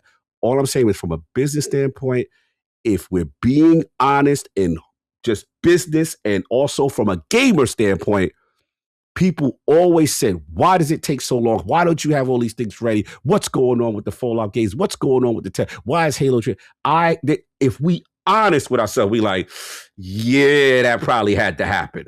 You know what I'm saying? So that's where I'm at right now. The results will soon be seen. But I'm curious about you. What you thought about all this? I'd also like to start with the human element because Bethesda got hit really hard again. And a lot of people that I've had the privilege of meeting, unfortunately had lost their jobs. And so that was tough to see because, Bethesda's best years were, I think, like a decade ago when they were kind of, you could see as someone who covered them pretty closely for most of their life, watching them kind of turn into a publishing arm, like they were already experimenting with that. But if you look at early 2000s Bethesda publishing, it was trash. They were doing like sports games, horse racing, like their one kind of golden moment was, here's Rage, but they were also doing like Hunted, the Demon's Forge, just a lot of random shit. But when they really started like, we're going to get Tango, we're going to get Machine Games, we're going to get id, we're going to get Arcane, and that resulted in Dishonored, Doom, Wolfenstein, Prey, The Evil Within. That early 2010 stretch of publishing was incredible. And like in that stretch of time, I met a ton of these devs and these people who worked on behalf of the community. And so that it made me really sad. This is a very different Bethesda. At the same time, and this is where the two things can be true at once thing, is that, as I mentioned, Bethesda's best days have been behind them for a decade. That's not sustainable. If we're really honest with ourselves, Bethesda handed Xbox all of their problems, right? They had all these games that I described were great. I talked about all these series, but when they did Dishonored 2, when they did Evil Within 2, when they did Wolfenstein 2, and the list goes on, all these games, Prey, underperformed. They panicked. The result of their panic was a greenlit live service push. So you got your 76, you got Wolfenstein Youngblood, you got Redfall, and then they sold Xbox a dream on that. And Xbox wouldn't want to risk the bad PR, so they ship a thing like Redfall. They keep a thing like 76 afloat because there is some revenue there. And honestly, in that one, they kind of pays off with the Fallout TV show, maybe. But point being is that if you're looking at, like, I want to buy Bethesda. We know what franchises they want from them and how often they want to produce them. And Xbox was getting none of that. So, again, Bethesda's best days were when they were a tighter publishing arm and they were focusing on that small amount of IP. And I'm not saying this will be good for them at all, because that's, again, what I was talking about earlier. Like, I'm not in a rush to be right on this because I don't think we know. We don't know how any of this talent's going to be deployed. Like, I don't know how, as Cog said, when you see id has been cut in half, but two of your priorities are franchises that no doubt this team would spearhead. I can come up with a litany of theories for y'all. Id is downsized as a support studio until it's time to actually focus on Doom. Then we'll scale them up. Id is now going to be run by junior level vibe coders. So all your senior staff that has legacy and knowledge has been fired because you had to pay them good money to be there. You let them go. The junior talent gets promoted. They're already being paid less. And you use AI to fill in the gaps. And I think that's probably the most likely, which we haven't processed yet, and we won't know until either inside reports come out or we start to see these games. But we really don't know how Bethesda is going to organize this talent into unified fronts. I mean, we've heard about collaborative pushes from Bethesda in the past, like Fallout 4 shooting, that was helped out by id.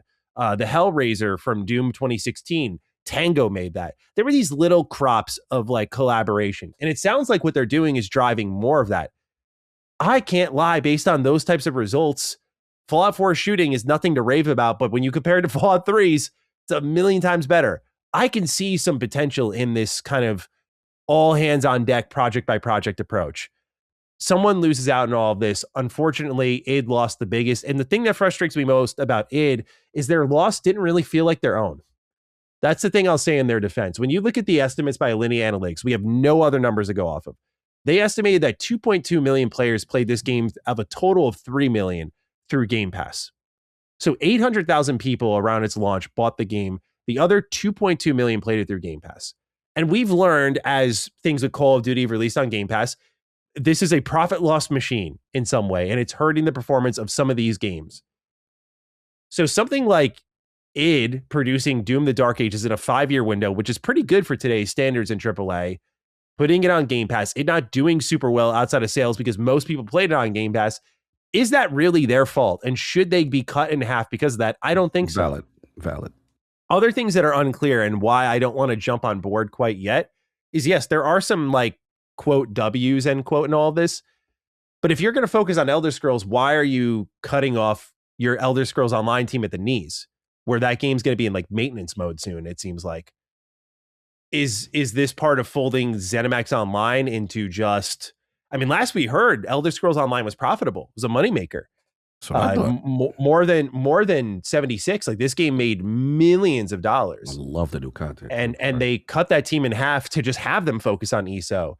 So is the reality that they cut them in half, they restructured their content plans to their new reality. That didn't pan out well because they had to readjust. And when there were no results immediately, they got cut again. And it was just like, oh, the game's not doing well.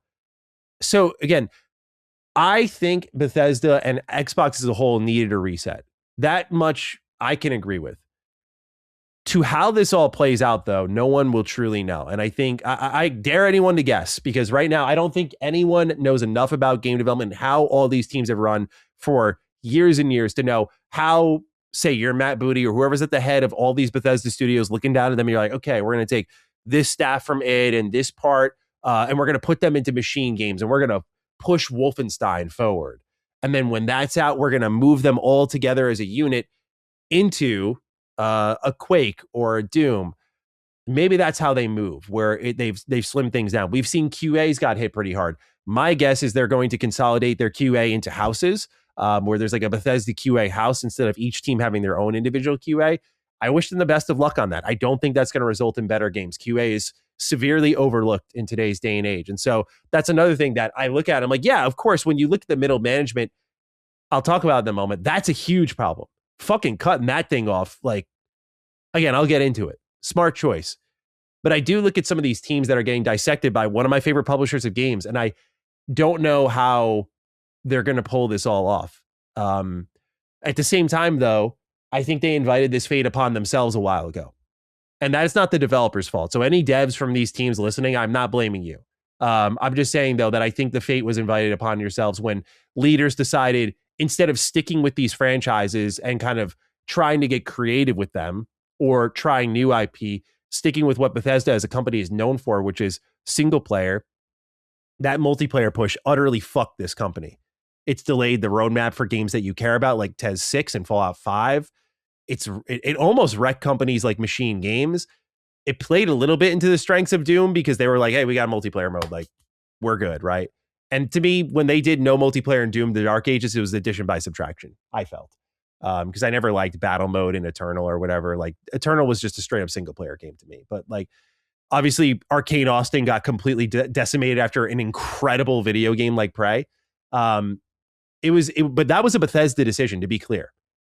And Bethesda handed that over to Xbox. So this, to me, has been long overdue, and I don't blame the devs for it. But that management of how they would apply their talent into projects and make money. They avoided some changes they had to make back then, and I think management's paying for it now, if management's even still there. So that's one thing worth considering on the Bethesda front. On Xbox Game Studios front, teams like Obsidian didn't get hit as hard as I thought they would. You and I debated, and I think it was a fair debate. It was like, look, Grounded is the moneymaker. That also has the smallest staff. You could see a world where it's like Obsidian reduced by 75%. And they're a Grounded team now. I think that was a very fucking realistic scenario. So while there are articles out there that are no doubt saying like, well, here's Obsidian saying, sorry, they want to focus on their own IP. And I deeply respect that. And I get that balance there. I'm surprised they still get to do Grounded 2, Outer Worlds DLC, their own Fallout game, and maybe something else in the mix there. We don't know yet. So I thought they got out all right. As for the studios, I agree with you that this is making the best of a bad situation. PR-wise, not shutting any of these down is a win, but I cannot emphasize how unfucking heard of it is that they let these companies go. Here's your IP. We're not taking them into IP jail, especially State of Decay. I think the others, they could like, everyone would be like, oh, that's fucking unimportant. State of Decay, though, is an Xbox staple, whether people want to admit it or not. I'm surprised they let that one go amongst them all. But to also give them a roadmap and be like, it's in your hands now. Truly, if you fucking die, basically, you did it, not us. It sounds like an effort to assure, like, hey, blame them, not us. And it's been effective in that I look at it, I'm like, okay, these companies have the fate in their own hands. And like Cog said, and I'll just echo it, you want to try to do like 5 years of Hellblade 2. You want to try 7 years of South of Midnight. You want to try in your Psych Odyssey documentary saying, we pitched them the dumbest ideas we could think of to see how loyal they were, bro. What the fuck was that, by the way? I can't fucking believe that. Bro, and then you get like a Lighthouse game. Yo, trolled them. You want to do that with your own bread? Be my guest, bro. And Xbox was probably like, yeah, we saw that clip. You're on your own. And yeah, she was like, you're on your own. You make your own fate. You want to spend the money that way? Be my guest. Watch how long you last. Exactly. So that part. These teams are going to have to play ball with their fans a lot more, I think. There are teams that I think have it a little bit easier. I worry about, a Ninja Theory or a Compulsion. I think a Double Fine, because of the crowd they've gathered and the community they have, I think can do really well for themselves independently as they did before. Again, looking at the Psych Odyssey documentary, when you saw, did you watch this clip of Matt Booty talking to the team at Double Fine? I think so. Refresh my memory. I think it's bad. Like you could tell, number one, Matt Booty did not come in prepared at all. But he was basically trying to talk the team through if there is an idea that is floated about a game, that is basically now Xbox's. And they had this kind of culture at Double Fine where if they talked about games, these people would still own the idea. Double Fine would not take it from them. And Tim Schafer's sitting there next to Matt Booty trying to walk through the rest of the team. And the rest of the team looks fucking terrified as this is all going down. This was never a match, I think, is the reality of it all. Like what Asha said is true. If you watch that clip of the documentary and you watch Matt Booty try to explain to all these artistes what they're trying to do here, it was like way too fucking corporate for them. It was never a match. So Keeper and Killing is like, y'all want to do it on your own time, good luck. But like this, since they have a community there, there's a world where they're like, hey, back against the wall. Look, Psychonauts 3, we're crowdfunding it. Please help us. And everyone will line up. No fucking doubt about it. So I think their path to success is a little clearer, especially with the extra runway. I think they'll do well for themselves. But I got to talk about Undead Labs. Let's talk about it. I believe Jez Corden put it well. He was like, I look forward to writing the article about the immense success that State of Decay 3 is and rubbing it in Xbox's face. And I think this was the one you had to eat. I think this was the one you had to try. You had to see it through. Like you had to take a chance and be like, look, this may be potentially against some of our plans, but this can blossom. I think State of Decay 3 is going to feed a particular large part of the market. Your Days Gone's fans, your Left 4 Dead fans. I think it is going to be big. I don't know if massive would be the right term, but it could be.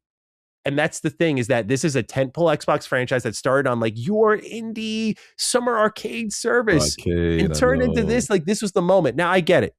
To those who argue against me and they're like, Maddie, dude, like they announced this thing when it was a Google Doc. Yeah, like you got me. 1,000%. Like I really can't argue the whole 7-year thing. Like I'm not saying any of that is right. But look, man, when we started seeing the game and like what it's capable of doing, hey, it's coming next year. I just feel with the heritage combined with the potential, it was worth seeing through. I think they will regret this one. I think overall they will regret this one. I think it could become one of their kind of pillar franchises if they let it, especially with the post-launch support. My other assumption, though, is with everything that's happening now, bro, I think Game Pass day one.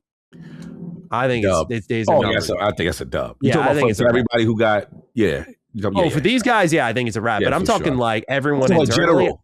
Okay, okay. I'm starting to think that's a wrap. I think you could justify State of Decay by being like, dude, that's a Game Pass beast right there. That's gonna get people in, bro. But look, that's a co-op game, zombie game. Like it's right there. But the fact that they were like, nah, like we're trying to sell that. I don't know. Something in the water there on that. I can get into that a little bit more. Last leg, we have a write-in on this. This comes from Matthew. It says, hello, Dukes. First time, long time. I'm sure this week's write-ins are filled with a variety of topics around the reset. I really need you guys to touch on the fact that Xbox had 14 layers of management when it came to some parts of the process. I have to be honest, I'm a PlayStation-only guy, and part of the reason is because I've always disliked the games Xbox makes, apart from Ori. But now, it makes sense why Ori turned out so well, and all of their other projects take 6 to 7 years and often fail to deliver. I always knew something was wrong with Xbox's green light process. Please give us your thoughts on this outrageous management structure, and perhaps your thoughts on Xbox's green light structure. I only need to report to 5 levels of management instead of 14 type of day. As Cog said, indictment's the word. Between Fallout and this, you got to wonder the money that was being lost. You got to wonder what kind of business Phil was trying to run here, bro. Phil and Co. Like it just awful is the best word. Like this is 14 layers is unacceptable. These are no doubt fake jobs. Like these are jobs that don't need to fucking exist. You do not need that much management, even for a company as big as Xbox. These are managers for managers we're talking about, dude. And I've not worked in corporate, so you can speak to this more, but I have friends who do work in corporate. And we were talking, I'm like, can you imagine the blame games? No, it was him. No, it was him. It was her. No, it was her. Oh my God. But not only that, like, bro, I work with my own team. We're a small team of 10. We have a tight chain of communication because when we started to kind of splinter it among 10 of us across the team, right? We're small. The shit that gets lost in translation, you'd be surprised. And anyone who works in any team structure knows this, right? So I'm just saying that 14 layers is unacceptable in any reality, in any business, and that needed to go. How that got enabled, beyond me. There needs to be way less in the terms of checks and balances on that front to just get anything through. Not saying it's going to result in great games, but like you cannot have that many checks up to the top. Wow. It's unsustainable. It's unbelievable that even got in this place. So again, these are the parts I look at and I think like that's a necessary change. So all in all, when I look at it, like I said, really to me, best of a bad situation. It's still pretty terrible, but this is what Asha was handed. This is a prior leadership group that kind of put the company in this position. She's trying to undo it. There are a lot of question marks I have about are you taking the Call of Duty sweatshop approach gradually? Like it's really going to be the High Moon Studios or Bethesda Game Studios at some point down the line? Is that what you're doing? Because I don't know if I like that. But I need to know first. So I can't strongly react, but I definitely have fears. I have fears of like, are you cutting these teams in half because they're going to use AI to kind of bolster their workforce that is missing? I also have obviously a ton of issues with that. Even if everyone's using AI, I think there's different ways to use it. There's more ethical ways to use it, whether there's enhancement and then there's replacement. I have a big issue with the latter, right? If you want the whole team to be like, hey, we're all however many people and we're using AI, it's like, okay, I mean, it's a fucking losing battle for people like me. So what am I going to do? But, I have those question marks. So there's still a lot that's yet to be said. And keep in mind, we're talking about the first half. Yes. We're in the first half of the Super Bowl game right now. Second half still has to be played. 28-3 can happen. Everyone's like up right now, like, hey, not looking too bad right now. This was necessary. Then all of a sudden more cuts come. This is where the development environment becomes a problem. Bethesda people might be like, they might not be done with us. Like everyone's thinking they're done with Bethesda. I'm sitting here thinking, Obsidian got out fine. They might be like, actually, we need to just get rid of half of you. Like it might be another 25%. We decided. Yeah. And imagine they're done because they're like organizing these team by team. But again, that's logical thinking. When you're in a kind of fragile state like this, and I feel bad for the people there, like they're not going to be thinking on this level of like, man, I'm going to give this game my all because Asha's looking out for me. You know, that's not what's happening here. So it's not a great creator culture. Yeah. And if the reset leads to stability, then that could be worth it as well. But a lot has yet to be seen, especially because half the layoffs remain. And I imagine Activision is up next. And we'll see where all that ends up. But those are my thoughts on the grand reset, generally speaking. Yeah, no, there's a lot of bars there. I think ultimately the first half analogy was good because it's like ultimately all this sounds like if you had to look at all the stuff and say like it's a net positive at the end of the day, some people will make that argument if they take out the human element. But like you said, it ultimately comes down to the decisions, how games now are made under these conditions, what other cuts are made, and then obviously the quality of what you sign off on. As far as the 14 layers of management, just to reiterate, being in corporate, that is a disaster from the standpoint of what you said, which is so much gets lost in translation, right? So many sign-offs, so many, and also where the buck kind of stops, things get held up, right? Or lost in translation for major decision makers. And as someone, the fact that she put this in the statement showed me her disgust of how inefficient they are, right? Because you don't put this out there like that and say, like, because basically, like, well, everywhere I've come from, we've never had to deal with it. Why does it take this long for something? That's someone, again, who has those, sensibilities. It's just like asking simple questions, right? Because one thing I've heard about her is she asks the right questions. That's what I've heard about her. So yeah, this to me is that. Now I still got some other questions here. And the other things I have is, okay, like we said, it's clear we're going tentpole, right? Tentpole franchises and stuff like that. We've already talked about, where it's interesting that Wolfenstein kind of survives. As opposed to that, in terms, you would think Wolfenstein would get the Machine Games would have gotten the id treatment, right? Yeah, because we heard like mixed things about Indiana Jones, right? Like, right. Very interesting there. So I was surprised that they must really believe in this Wolfenstein thing. That's all I'm thinking. Yeah. And apparently they have the transmedia thing going on, I believe, right? Isn't it like movie or TV show like and a game? Well. That makes me wonder what Wolfenstein's actually doing as a game. I think a lot of people are like, oh, it's 3. I'm like, I don't know for sure because it's not like Fallout where it's like, oh, Fallout 5, if that's what Sawyer is doing. You're like, oh yeah, like you can just jump in with that. Like Wolfenstein 3, you cannot just jump into. You need to play 1 and 2. And granted, they're modern console available, but like I wonder if it's like a whole new ground up. I don't know. Yeah, like what is that? I love 3 personally, but I wonder about that. I'm very curious that they, as of now, have survived the majority of the culling, so to speak, right? So it's just like, okay, they value them, interesting, but is it a situation like where it's just like, okay, you have nothing going on right now. You just released, we're stripping it down with the intent to build up, but you've lost so much talent that when you decide to build up, like you said, who is it going to be? That's a fair question. The other thing, let's get to the elephants in the room. Halo Studios.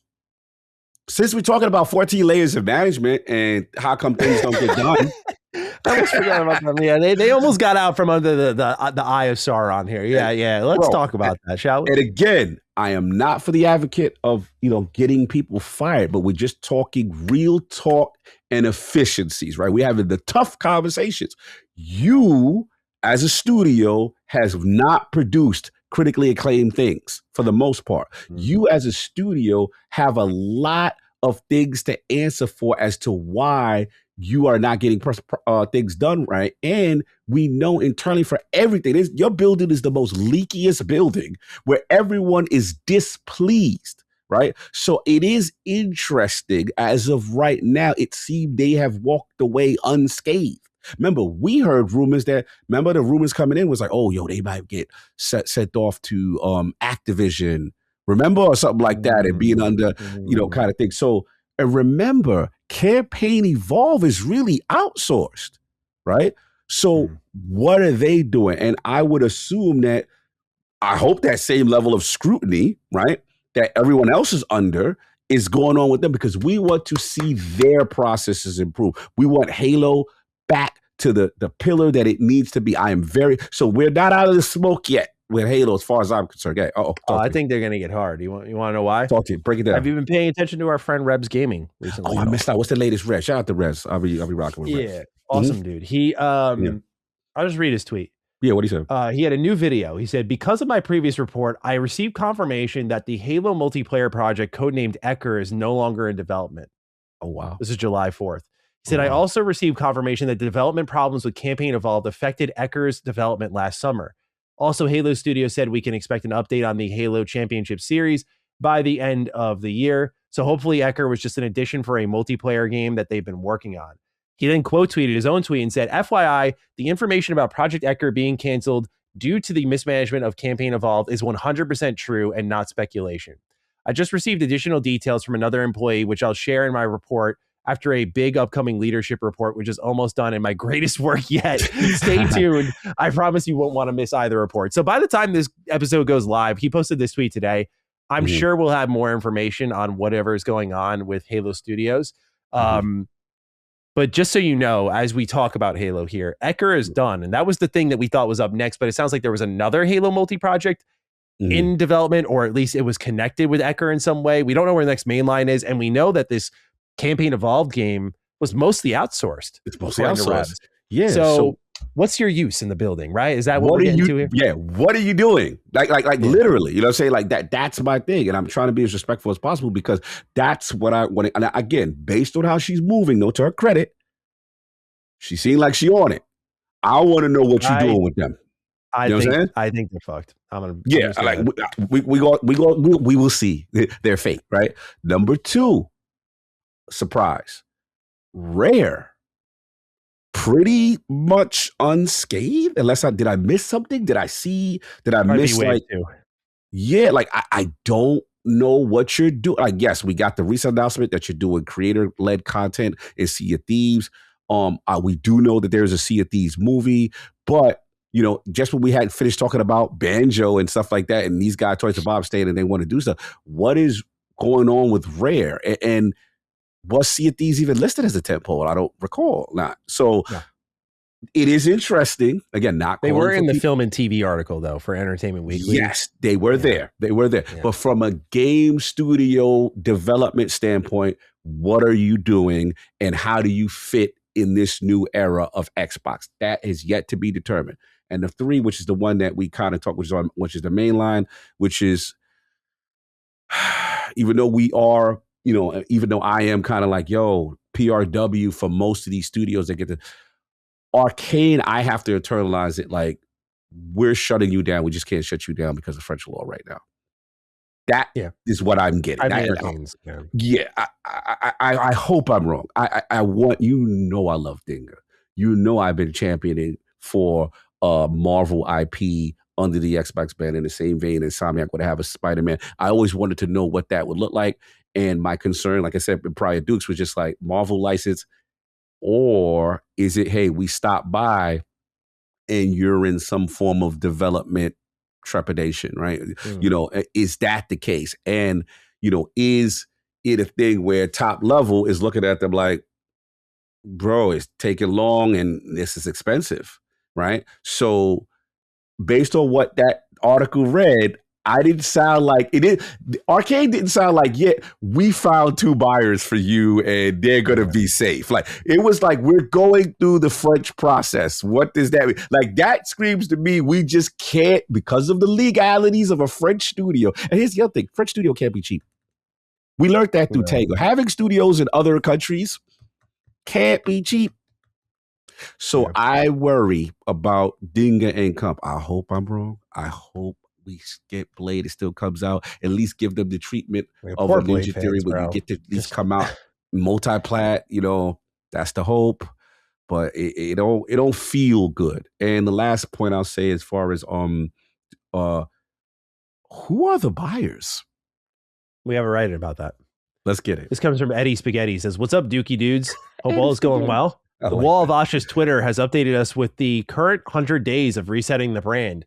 layoffs not being mentioned, all will be awful for those involved. It could have been much worse, though, for the studios that are involved. My question this week is, what suitors do we think are best for the former first-party studios, Undead Labs and Ninja Theory? It seems like Undead has an unnamed purchaser already, but who could be looking at the talents of Ninja Theory and potentially Arcane? So let's hear it, Cog. You have predictions. Bro. This is shadow broker level stuff. Yeah. Like that's why I said I don't listen. I'm still gonna feel it was wrong, my heart, to showcase those games at Xbox Games. I'm gonna still feel in my heart that's wrong. But they might have got those games saved. Now that we know they're going to be finished, how do you feel? Like they're apparently going to finish these out. So does it change anything? I will take my L. I'll take my L happily, only because I care about the studio first, right? Take my ego, take what I don't like and my selfishness out of it. You know what I mean? If it's a thing that ends up saving them, then it saved them. And Cog, you're wrong. Okay, cool. Yeah. Because it panned out well, I'm happy. If these ended up getting shut down or something like that, I would have had a totally different reaction. But because it's best case scenario in that sense, like I feel less like, okay, you showed Sentinel, you showed State of Decay, and because people were hyped, like you might have clearly these may not have been purchased otherwise. And what we did learn, now that I'm looking back at it, because I could take my medicine, you can also make the argument, well, it didn't save them, but we did hear with the Initiative and Perfect Dark, Take-Two was close. Remember? Take-Two came in to swoop in and say, yo, we want that. And then at the final minute, they just couldn't finalize a couple of things, and then that broke through. And that was a game that was shown. So clearly it must have some effect by publishers that are saying whatever. I am curious with whoever get a dead got a good shot. I am curious. I feel like Take-Two got to be interested in something because they were interested in something before, right? So part of me is like, which one out of the two? And I would feel Undead because of the multiplayer component, zombie popular franchise. Maybe it's them. Ninja Theory, I don't got a shot in there. Bro, that can't be cheap. I know they got the mocap. It's British, the UK. I don't know, man. I'm shocked they got both of them suitors. Arcane, I don't know about that. I don't know French. I don't know. So maybe Neo is. I mean, Rafael Colantonio was asking for someone, and they're the ones who invested in Wolfeye. You just they also invested in the Goji Wan Shui and Liza P. Yeah, they got great taste. Oh, we got good taste, and we know. Listen, man, France is outside right now, so. Yeah, that's a good call. I mean, he literally kind of self-snitched on himself by just kind of like, hey, that's a friend. Yeah. I'm kicking he can't be messing around. I don't know for sure, but Raphael's a great guy. Wouldn't surprise me if he was sniffing around for someone else. And that would be good synergy if that comes through. So yeah, that's it. And I guess the last thing I'll say with all of this is just that we just, like I said, I understand where they're going, and I think it is ultimately the right call from the business standpoint for some of these studio decisions. We just got to now see, as like you said, my concern now is I'm opposite. Who was the guy that says I don't like? It was a guy that wrote in and said, hey, I don't really like. I'm a PlayStation guy, but I don't really care for Xbox titles because whatever. Oh, right. That was who's that? Is that Matt, right? Matt, I feel you because that's where you're at. I'm a little opposite of you, where it's like I like the diversity of titles and the genres of Xbox. My fear, and I'm just going to double down, is when we go tentpole, burger, fry, shake, a couple of things.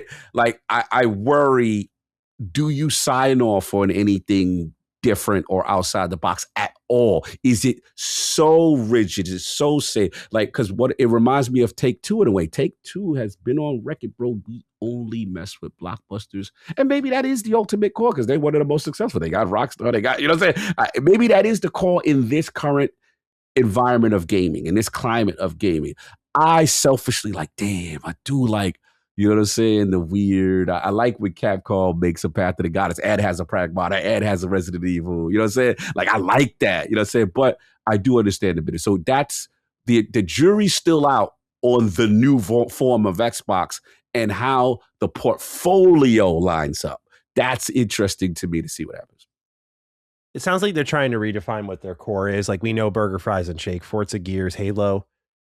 Seems like they're trying to expand. Well, basically what Phil we thought was going to do. Like, okay, Fallout's a tentpole. Elder Scrolls is.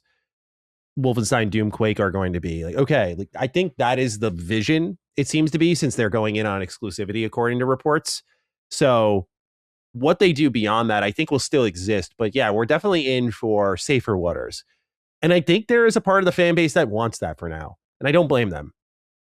It's when it becomes the standard and what they do beyond that. And if this is the only type of game they're going to produce, right? So if they're only going to do racing third person and first person shooters, I happen to gravitate to first person things. So, that plays to my taste a bit. But generally speaking, is Xbox Game Studios, like, if we're just getting that part of the organization to fund those projects I was talking about, where I was like, oh, hand out the IP, do a Halo survival horror. Is it just, again, investing in that core? I think that could be good over a decent stretch of time. Like, I think people will want these new takes on these franchises, and I think people want more of the things they love. But I think eventually that will run its course, and another decade from now, you might have to shift gears. Right. But I think right now we are in a pocket where development timelines have bloated too much. People are not getting what they want. Folks are feeling existential. They're like, when can I have the next Elder Scrolls? I don't know what will be around. Like, that's the type of questions people are asking themselves. That's when it's gone too far. So I think we need to go in the opposite direction, frequently get things out. And then we can, like, same thing with PlayStation. I get why those games just don't appeal to me, but I get why they made things factory made. Right. We can see they frequently get their games out outside of Naughty Dog. Naughty Dog doesn't really, but yeah, they don't really get. Yeah. I do hope we also get what me and you have always wanted, which is spinoff, right? Hopefully spinoffs will also include, or like what we consider the dream collaboration of IPs and stuff like that. That I will say this, that's the hopeful part of me. That's the optimal part of me, which is like, at least under this regime, that seems more possible based on, because the focus is the tentpole name and IP. I feel it's more of a chance to get a spinoff, or obviously you're going to get mainline stuff, but hopefully, maybe we get other things in this timeline, but we'll see. 100%.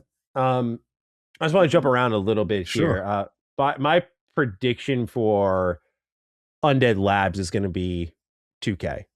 I'm with you. I think they will dive in on that, but Ninja Theory again, I have no guess on that. You were talking about Halo earlier. I think they're fucked. I think that team's going to get slammed. I'd be surprised if they're the stewards of Halo after this is all said and done. Like, I don't know what you do with that. But I think their approach to Halo needs to be radically different. This team's not productive at all. And whatever it is, it needs to be a permanent solution. I think I have no doubt if they're looking at the data, they're like looking at the output, the fucking myriad of reports, and just being like, what? And this is what, like, this is an anniversary year, and this is who's managing. Like, what the fuck are you guys doing? Like, again, if it took her or whoever was responsible, but this group that much time to get Fallout going, I am so eager to see what they do to Halo. I have very high expectations on this one. So I personally think they are going to get gutted pretty hard. Okay. I don't think, with all due respect to the devs who had nothing to do with it because of management. True. I don't think many players will weep at whatever happens to Halo Studios. Right. Truth be told. So how do you solve it though? Like, because this is the contradictory part I have with what this regime is doing. When if you gut, right, which we agree, there's clearly a need for the shakeup. We agree with that. But the question is, when you gut, like you do an id, how is that going to be more efficient to get what we want? That's the only question I have. I'm like, okay, like, who's going to be doing it? Unless, like you said, we give it to someone else. I don't know. I don't think you like my answer, and I don't like my answer. Oh, what you give it to someone else? Activision. I mean, those were the rumors, right? Those are the rumors, and I think there's validity to that idea. I don't think they want to Call of Duty sweatshop it, but I do think there's a level of, like, I think they're basically looking at overlaps right now. Why are you doing this when someone else can do this and better and faster? Is basically what I feel like they're identifying a bit right now. And so when I look at a first person shooter like Halo, which is no doubt still popular, it could still do well. They're like, okay, so you outsourced an entire remake basically to a team that we don't even own. We can greenlight remakes of 2 and 3 easily in the meanwhile. So what are you doing? It's like, oh, you were working on this multiplayer thing. You canceled part of it at the very least. At most, the whole thing's canceled. So what the fuck are you doing this year? It's been 5 years come this December since Infinite, if you got nothing to show, you definitely don't have anything to show for mainline. Mm-hmm. I feel like that much is certain based on reports. Yeah. Ignoring that for just a moment, though, it's like, I don't blame her if she's looking at her pantheon of first-person shooter developers, of which she has many. Yes. And being like, is now with id being such a small team, are they an incubation team where they're like, hey, go start cooking on something? People have been asking for that. It's funny you said that. I don't think id is suited for it, but like, True. I especially with half their team now, but it's just a thought. Like, again, I think this thing's going to get passed around. I think they're going to be like, anywhere is better than here. I think it's one of those. You can't be using fast around. You can't be using fast around. The Vanny terms, man. Roll them out, pass around. The Vanny terms, bro. They hilarious. Not in a pass around studio, man. Take your turn, everybody get a piece of that. What's going on? Yeah, Halo's the easy one, Damn. Yeah. I do think, in all sincerity, I think it gets handed out to different development studios. And I think Activision is lined up where it's like, hey, we got some support teams. The Call of Duty operation clearly needs reassessment because they lost last time and they've been producing less than adequate games. So how do you retool that? So I think it might play into that broader part. I just find it strange that the team in Halo was left out of the first wave. So I feel like there's more to come for them that might involve Activision, which is why I'm also feeling that way. But yeah, I just don't. It's like, again, what value are they adding? Truly, they're writing more books than making games, guys. Like, come on. Like, I'm not even trying to dog on them. There are great people at Halo Studios, no doubt, who give a fuck. I know that, but like, dude, their leaders are fucking awful. They made the story a laughing stock. They're now remaking these other stories because they know you care about those more than anything they'd write. What value are they providing? And I think that's the Band-Aid rip in this all. I'm sure everyone who works at Halo Studios who would listen to this clip would be like, I got ideas. And it's like, I'm sure you don't get heard though. And that's 90% of the issue. What I was told, that team cannot continue to handle such a precious IP for this company. Right. They cannot. That is a straight up business decision. And a lot of people are going to get hurt because of it, I think. But Halo needs to find either a new home, or Halo just desperately needs to find a new process. And that's what this whole thing was about, was like, going to Unreal Engine now. We're not going to get stuck in this whole slip space pocket that we got stuck in last time. We got to figure it out. And somehow in their transition to Unreal Engine, such a common fucking engine, it had development issues that resulted in the cancellation of one of their projects. Facts. What the fuck? Crazy. It's awful. It's awful. It is awful. You just cannot run your, whether it's as popular nowadays, like I'm sure Elder Scrolls would technically be their flagship, if you're looking popularity. But if you're looking face, name that comes to your, or I'm sorry, image that comes to your brain when you hear the word Xbox, bro, Halo cannot continue this way. So I expect really big changes there. Really big changes. I think like the same way like Bethesda and letters leaked and we got posts like, here's what we're doing moving forward. Like I think Halo's going to be in for a lot of that shit. And I cannot wait for the Revs gaming report. I'll be all over. Oh, that. you Revs audit. You already know. Because again, the people, Revs has people talk to him. Again, I don't claim to be some insider, but every once in a while, I will just say for people part of Xbox who are wondering why we're saying what we're saying, you have to look internally within. Your own people are clamoring for a change. That's how bad it is in that building. By comparison. So the fact that people... Okay, jump in. I was going to say, by comparison, think of what we read about Arcane Austin with Redfall. Yes. Very parallel situation there. Yes. Yeah. So when people in the building are like, management doesn't know what the hell they're doing and it's still not going to change until management changes, that is an indictment. And the fact that they're willing to snitch tells everyone. People are all day out. When you're really not happy, like, bro, this is an indictment. And like I said, I thought since we already had some type of shift in management, shuffling, so to speak, prior, right? I thought, okay, we're on our way. No, we're not on our way. No, we're not. I'm like, damn, still? Yes, still. And I'm like, okay. And like I said, don't speak to me, speak to Revs. He's the one that, he's the insider. I just hear things. I keep my mouth shut. You hear murmuring. Wow. That's it. So it is what it is. Yeah, you're right.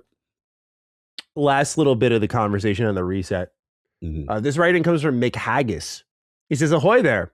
It's great to see 4, maybe 5 studios going their own way rather than being shuttered, but Asha's big reset statement raises more questions than answers. What is the plan for Elder Scrolls, Fallout, Halo, Wolfenstein, etc. at a more consistent cadence? In a world where Xbox is going back to exclusivity, how do they reach 1 billion players daily? And I love the man, but what the insert curse word was our man Phil doing over the last 10 years if none of these were already going and allowing 14 layers of management? Just a few points to ponder. Have a succulent day. Now, the main thing here that I want to focus on from McHavis is in the first paragraph, the last sentence. In a world where Xbox is going back to exclusivity, how do they reach 1 billion players each day? Now, I had really great comments on my video about this that it pointed out an angle I didn't consider. She says, I want to entertain 1 billion people each day, which doesn't really speak to, I think, only Xbox, right? You talk about the film and TV, like we're out with that. And, you know, Mojang and King, report to me. Like I'm thinking it's everything across all these platforms, right? This is almost like this is an Xbox everywhere without using the branding at the end of the day. In a way, yeah, in a way. You're going into exclusivity, but you want to entertain 1 billion people daily. Now, Matt Piscatella steps out and he goes, they reached 1 billion people in a year. So you put the Cicada on it. yeah. So when you hear these stats, 365 days versus 1, and the metrics that Asha is shooting for, is this just nice morale boost? Like we're shooting for the stars? What is this, COG? I feel like we need corporate COG on this one because I look at this and I'm like, how are you doing this with the way you're moving your business? I'm just curious how you feel about all of this. Again, you know, I love corporate because it's a lot of things are very aspirational. You know what I mean? And one thing is, like I said, I always talk about the North Star terminology and what these are things that she would love to do, right? And whether you can finesse the situation where you talk about film, TV, because one thing is, if you notice during the Hollywood Weekly, she was quick to be like, Call of Duty's bigger than the MCU. Mm-hmm. You see what I'm saying? These are corporate talking points. These are where you go to the stakeholders and you pull out certain specific pointed data and say, look what we have, look how big we are theoretically, you know, and this is where you can finesse things. It's one thing about corporate. You can kind of make numbers look good for, you know, what you're trying to aspire for. So yeah, this 1 billion a day. Okay. Like I roll my eyes at Asha on that one. Like that's what I'm like, this is something you're telling Satya. like you just happen to put us involved with this and give us a little ear on this conversation. Yeah, this is thing. Again, with like the point was made, with exclusivity now on the table, and you know, obviously you still playing nice with PC to some extent. Best case scenario, you ain't hitting that, you know what I'm saying, in a day. So again, I just take it this is corporate speak, this is aspirational talk. Mm-hmm. And I will say this though, and I'm gonna stick on my prediction with this. When she's talking that grandiose, remember I told y'all her history when she got here. 3 to 4 years, and it's genuinely transformed things, right? She's very ambitious. She's what I would consider a maverick. When she comes in, it's up. You know what I'm saying? And she's trying to change her. I'll give her that. Like, again, that's what the resume say. But also, when you shooting that big, that tells me something else. You shooting that big, you trying to run everything. You let's say you hit that goal. What anybody gonna tell you as far as your next venture and what you could rule then? See, when you have the maverick mentality, it's always on to the next thing. I did this, conquered that, build it into. I can see the resume. I build it into a platform that produces 1 billion users a day. You see what I'm saying? That's when you going for another hat. Satya Nadella spot. I'm just telling y'all, corporate, all my corporate dudes, y'all know what I'm talking about. That's how it is. You're dressing up. Think about corporate. It's really a braggadocious thing. You're dressing up all your W's. Did this, transformed the platform, made efficiency 75% better. Like that's how I could already see how she flipping the resume. That's what you do it, Grant. That's how I'm like, bro, I transformed this, I did that, brought Xbox to the platform. Yeah, they'd be nowhere without you, basically. Exactly. You know? Without my stewardship, this is what, and then you bring up the old numbers, how bad it was, but when you got there, look how it transformed. This is all follow the steps to then when you wear the next hat. So when you putting that out, you're aspiring for a bit. And let's just say she even gets close or somewhere within the ballpark part where she could say, okay, I didn't get to the billion, but nearly a billion. Exactly. Or I increased daily user by 50%. Way more than that. See, that's what plays on the resume, on the performance review. And now I can aspire for your position. That's the play. Trust me. She's a little game of succession you see here. Listen. You think she's long for Xbox? I don't get the vibe she is. My gut says, again, I hope I'm wrong. And things could change. Things are fluid, obviously, right? But right now, my gut is like what I would say, that 3 to 4. And she's going to, that's why things are so aggressive. Like, she is legit trying to change things. Like, I have to give her credit. So, but the kick is that you got to see, okay, how long she is for a world, who the successors are, this, that, and that. But when you I told you, when you bring in a Matt Ball, who I consider like, I'm going to give him a new nickname.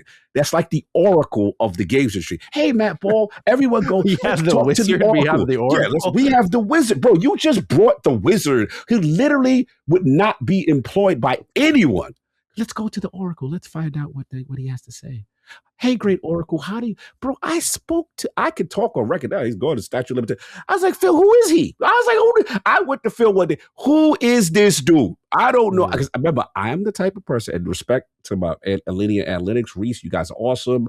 It's just that whenever anybody gives me data and I don't know you like that, I gotta vet you. Like, you know what I'm saying? Like Circana is vetted. I know Matt Piscatella. Okay, boom. You know what I'm saying? But when new dudes come on the scene and everyone's like, yeah, the new dude, hold on. Where you from? Sure. Where you got that? How did you ascertain that? When I spoke to about Matt, every person was blown. Oh, that's that. Oh, that's the oracle. I was going to say he's the oracle, but that's the oracle. Oh no, we all listen to Matt Ball. Really? You know what I'm saying? Okay, it's like that. Phil told me, yes, he said you could take it to the bank. So everywhere. So the fact that you got him to work for you for one platform, and remember the key line when she said, Matt Ball, is this fixable? He clearly said something where she saw a timeline for success. There has to be, even though we don't see it, and they're not ready to divulge that yet, she saw something. So when you go outside the oracle, I said, oh yeah, you serious. You serious. You try to do something, and you got your aspirational hat on because you try to conquer if you successfully win this, you try to go for the top. And that's my prediction on her. So 4, maybe 5. If she does it, she's definitely taking other people's jobs. Yeah, this definitely seems almost personal because of she'll find a job elsewhere, no doubt about it. But the glory of saving this brand would be insurmountable. It would be forever brought up. Bro, if you save, this is greater than a Peter Moore trajectory. If you save Xbox, you can go wherever you want. You could be the successor for some. Again, in that timeline, if you pull off this impossible thing. So we'll see. Yeah. That's just my corporate cock talk. No, totally necessary. And I was curious where you thought she'd end up. Yeah, I don't think she's long for the world. In the scheme of like Phil, like technically she'll launch with Helix, she'll be there with the launch of Helix. But I don't know if much after that. I think once the whole game plan's there, with the way they're moving so fast, every fucking month, it's like something massive. I triple down exclusives again today. Again, after the culling, they still like, we doing that. Okay. Okay, all right. The thing that if she could somehow create the form of world peace, which is a stable hardware price. Yeah, wow. That would make a lot of people happy. But she's you got the wizard on your team, you got the oracle on your team, but I don't know if you got that. Like I agree. I don't know how anyone could pull that off, right? Just even a good vendor deal. I don't know, bro. Or I just don't see it. Yeah, parts, I don't see it. And again, someone else would have done it by now, right? Like you'd have to think someone would have crawled ahead. Yeah, we'll see. We'll see. But anyway, anything else you want to talk about on the grand reset, or are we good on this topic? No, we good. Like I said, just wow. We knew it was coming. to their credit, they hinted and they've intimated that there were big changes coming. So I'm not going to try to act so surprised, but I will say the sheer number of jobs lost when you see it, Yeah. it don't feel good. So yeah, man. Yeah. For everyone who's lost their job, all I've done is signal boosts. I've been helping people behind the scenes. I've been sending resumes over to people I know. I've been posting, all my people that actually are hiring, and I'm like, yo, these guys are good. Like, just come to my platform, come to my timeline. I'm just trying to be a purveyor of finding people homes, because I know what it is. I know what it is to, bro. This is the thing about the games industry, and that's why I think they're the developers are the heroes that we don't deserve. They get the most crap. A lot of decisions that for things that we don't like, they get the blame, not the people, the decision holders. And here's the thing: so many people I know, bro, we're good off in life, families, kids, live somewhere, move to some remote part to California or whatever to make a game, sacrifice, transport their whole life to get shut down, be homeless, now to figure out the next thing. And now you've got all these people competing for the same, with tons of experience, some even more than you, right? Competing for the same pie. It's tough, bro. It's tough. And some of them say, you know what? I'm good.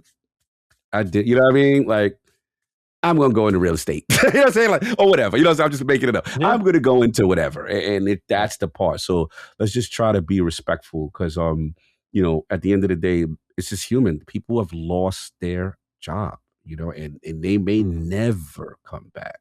And that's the part we really got to do. That's the part of our business that just is absolutely. I will say, yeah, in my very limited experience, we run a pretty transparent operation for our team. And we talk, like, I'm honest with my budget and stuff each month. And what I've really learned when speaking to some of these artists is that, like, they really just value consistent work more than anything.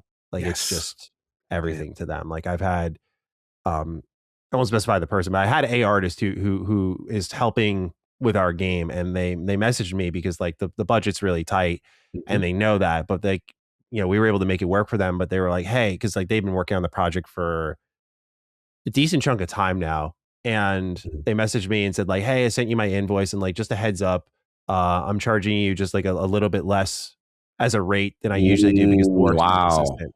Wow. And, like, number one, this is why the game is possible. I'm not trying to come across like I'm bragging or anything. I just want to make it clear that if anyone's looking for, like, a semblance of hope, my team that I work with has really given me a lot of hope, because they're just, like, super passionate, and, like, they've really helped me with getting this done. And I a lot of them we have a couple of people who have come from AAA who just, like, are here for the love of the game and, like, want to help grow something. And that is not that anyone who leaves this industry isn't passionate, but what you are left with are people who are true survivalists who just love this shit. Hell yeah. I think that should be without question. Like Cog said, there is a level of, with these devs, they get the most shit. And yeah, I know some of them bring it upon themselves. I won't name names, but there's certain developers who, like, get really loud and become activists and turn it into, like, a movement instead of a game. And, like, facts. I think that shit happens, but I can name that on, like, one hand, versus the amount of people I've met who just fucking love their discipline, love their job, love working in games, love playing games. And so, I know a lot of people are like, whatever, just give me the game. And I get all that. But I think what's important to note is that hopefully what we're left with all this are, like, truly passionate developers who care. And there were already many of them, but I hope those who are left are not just, like, getting by, but just are here for the love of the game, because it shows. Like, I've been on both sides of that fence, bro. I've worked with devs who do not give a fuck, and it is felt big time. Yes. That is why I worry about this movie, because I'm like, dude, I know. And it's a tough talk. It's a tough talk to be like, yo, for lack of a better term, I wouldn't approach it like this, but, like, the fuck is going on? Versus, when someone's fired up and collaboration's happening and there's a trust and a gelling, night and day. Yeah. I can speak to experience on both sides of that. Night and fucking day, dude. So, I guess in all of that, what I'm trying to say is I hope that's what Xbox on a grand level results in. We've certainly, as a fan base, dealt with enough instability, and the least that they owe us is consistency now. Like, okay, you've reset your business. If you have to get rid of these people, I'm not saying so be it, but if these people are out, you should not have to, quote, reset your business and adjust moving forward as heavily as you have now. Right. That should be how it is. All right. Like, obviously, that's me being optimistic because I know eventually it'll be profits, then cuts. Let's maximize the profits now. Oh, yeah. But this industry deserves better. The people who work with it deserve better. And certainly, I think Xbox fans deserve better. So I hope that's what this is all leading to, even if it's resulted in a lot of pain. Yeah. No, well said. And now they've put pressure on themselves because now, games better now be taking 6-7 years. These games that remember what I said, that you now put out, they better be high quality based on all this stuff you doing, right? People going to want to see on their shoulders. Facts. This is what I'm going to learn about her. I'm going to learn. See, my issue is I don't have too much of issue with understanding your mindset on the business. I understand your mindset. My issue is, do you know about the quality of making games and what games are you signing off on to facilitate your new movement? That's where the questions are. Do you have the right people around that's going to do that? That's all I want to know. So, we will see. 100%. We will see indeed. But until then, ladies and gentlemen, it's time for us to wrap this thing up. Cog, any final comments on just the broader show at large, or shall we get on out of here? Yeah, another good one of the Dukes, man. We knew this one was going to be a wild one with a plethora of emotion. I did find out Avowed and Fallout Talk was quite entertaining. That was a good sidebar. I love that one. I knew that was good. We were always like, this is going to be wild. Let's go at each other with this one, but it's fun. And look, again, another one thing about this brand, we've got stuff to talk about. There's always stuff to talk about. And we'll get through this together as a family. Shout out to the Rub of the Dukes, man. Always bringing it with the questions and the passion. I was looking at LSM Discord. They were like, we can't. Some people were like, Batty and Kong go good. It's going to be like, it's fun to see. It's almost like a storybook and what had to fall for one thing to rise. Like it is actually hilarious how the long-term storytelling and all of this. It's Shakespearean stuff. Like this is like, again, this is where I love doing the show. It's so much fun for these moments. But yeah, good stuff, man. We'll see what happens. Absolutely. So for the hashtag this week, what you thinking? Trying to think of something respectful, Yeah. I was like, we'll like lean to the Avowed Fallout thing, but I'm trying to think of something for like the devs and whatnot. I'm trying to facts. I like that. Trying to be respectful about it. I'm thinking. What you thinking? DD reset feels tasteless. I'm like, I don't know what. Like all of this whole thing kind of sucks in the scheme of things. So. Yeah, because we want to be respectful for people who are gone, right? And that's the part where it's like it's so tough because it's a cold biz, man. It's a cold biz. Did we just say I don't know, DD? Like, do we just rock with that? Like we said, no one really knows in a lot of ways where this is all going to go. I don't know. I like that. I don't know because there's uncertainty, right? Yeah. So I don't know. That feels unified. So we'll do I don't know, DD. Whether you want to use IDK or I don't know, write it all out. It's up to you. You can tag us on Twitter. I'm at G27status. Cog is at Lord Cognito. Or use the comment section in the video. Let us know your thoughts again using the hashtag I don't know DD. But until then, ladies and gentlemen, we'll be back next week with episode 289. Seems like the reset is over. So who knows what we'll talk about next week? Maybe video games. But until then, please take excellent care of yourselves. And we'll catch you then. Peace out. Peace. Defining Duke, an Xbox podcast, is a product and trademark of Last Stand Media and Collins Last Stand LLC, and is recorded from the United States of America. The show is conceived by Matthew Mr. Matty Plays Schroeder and me, Colin Moriarty, and is written and produced by Matthew Schroeder. Matty's co-host is Barry Lord Cognito Eversley. Defining Duke's executive producer is Dustin Furman. All of Last Stand's theme music is by Ramon Narvaez. As you know, all of Last Stand Media's shows, including Defining Duke, are fan-funded on Patreon at patreon.com/laststandmedia. The following names are at the producer support level on Patreon, and we're thankful for your kindness and generosity.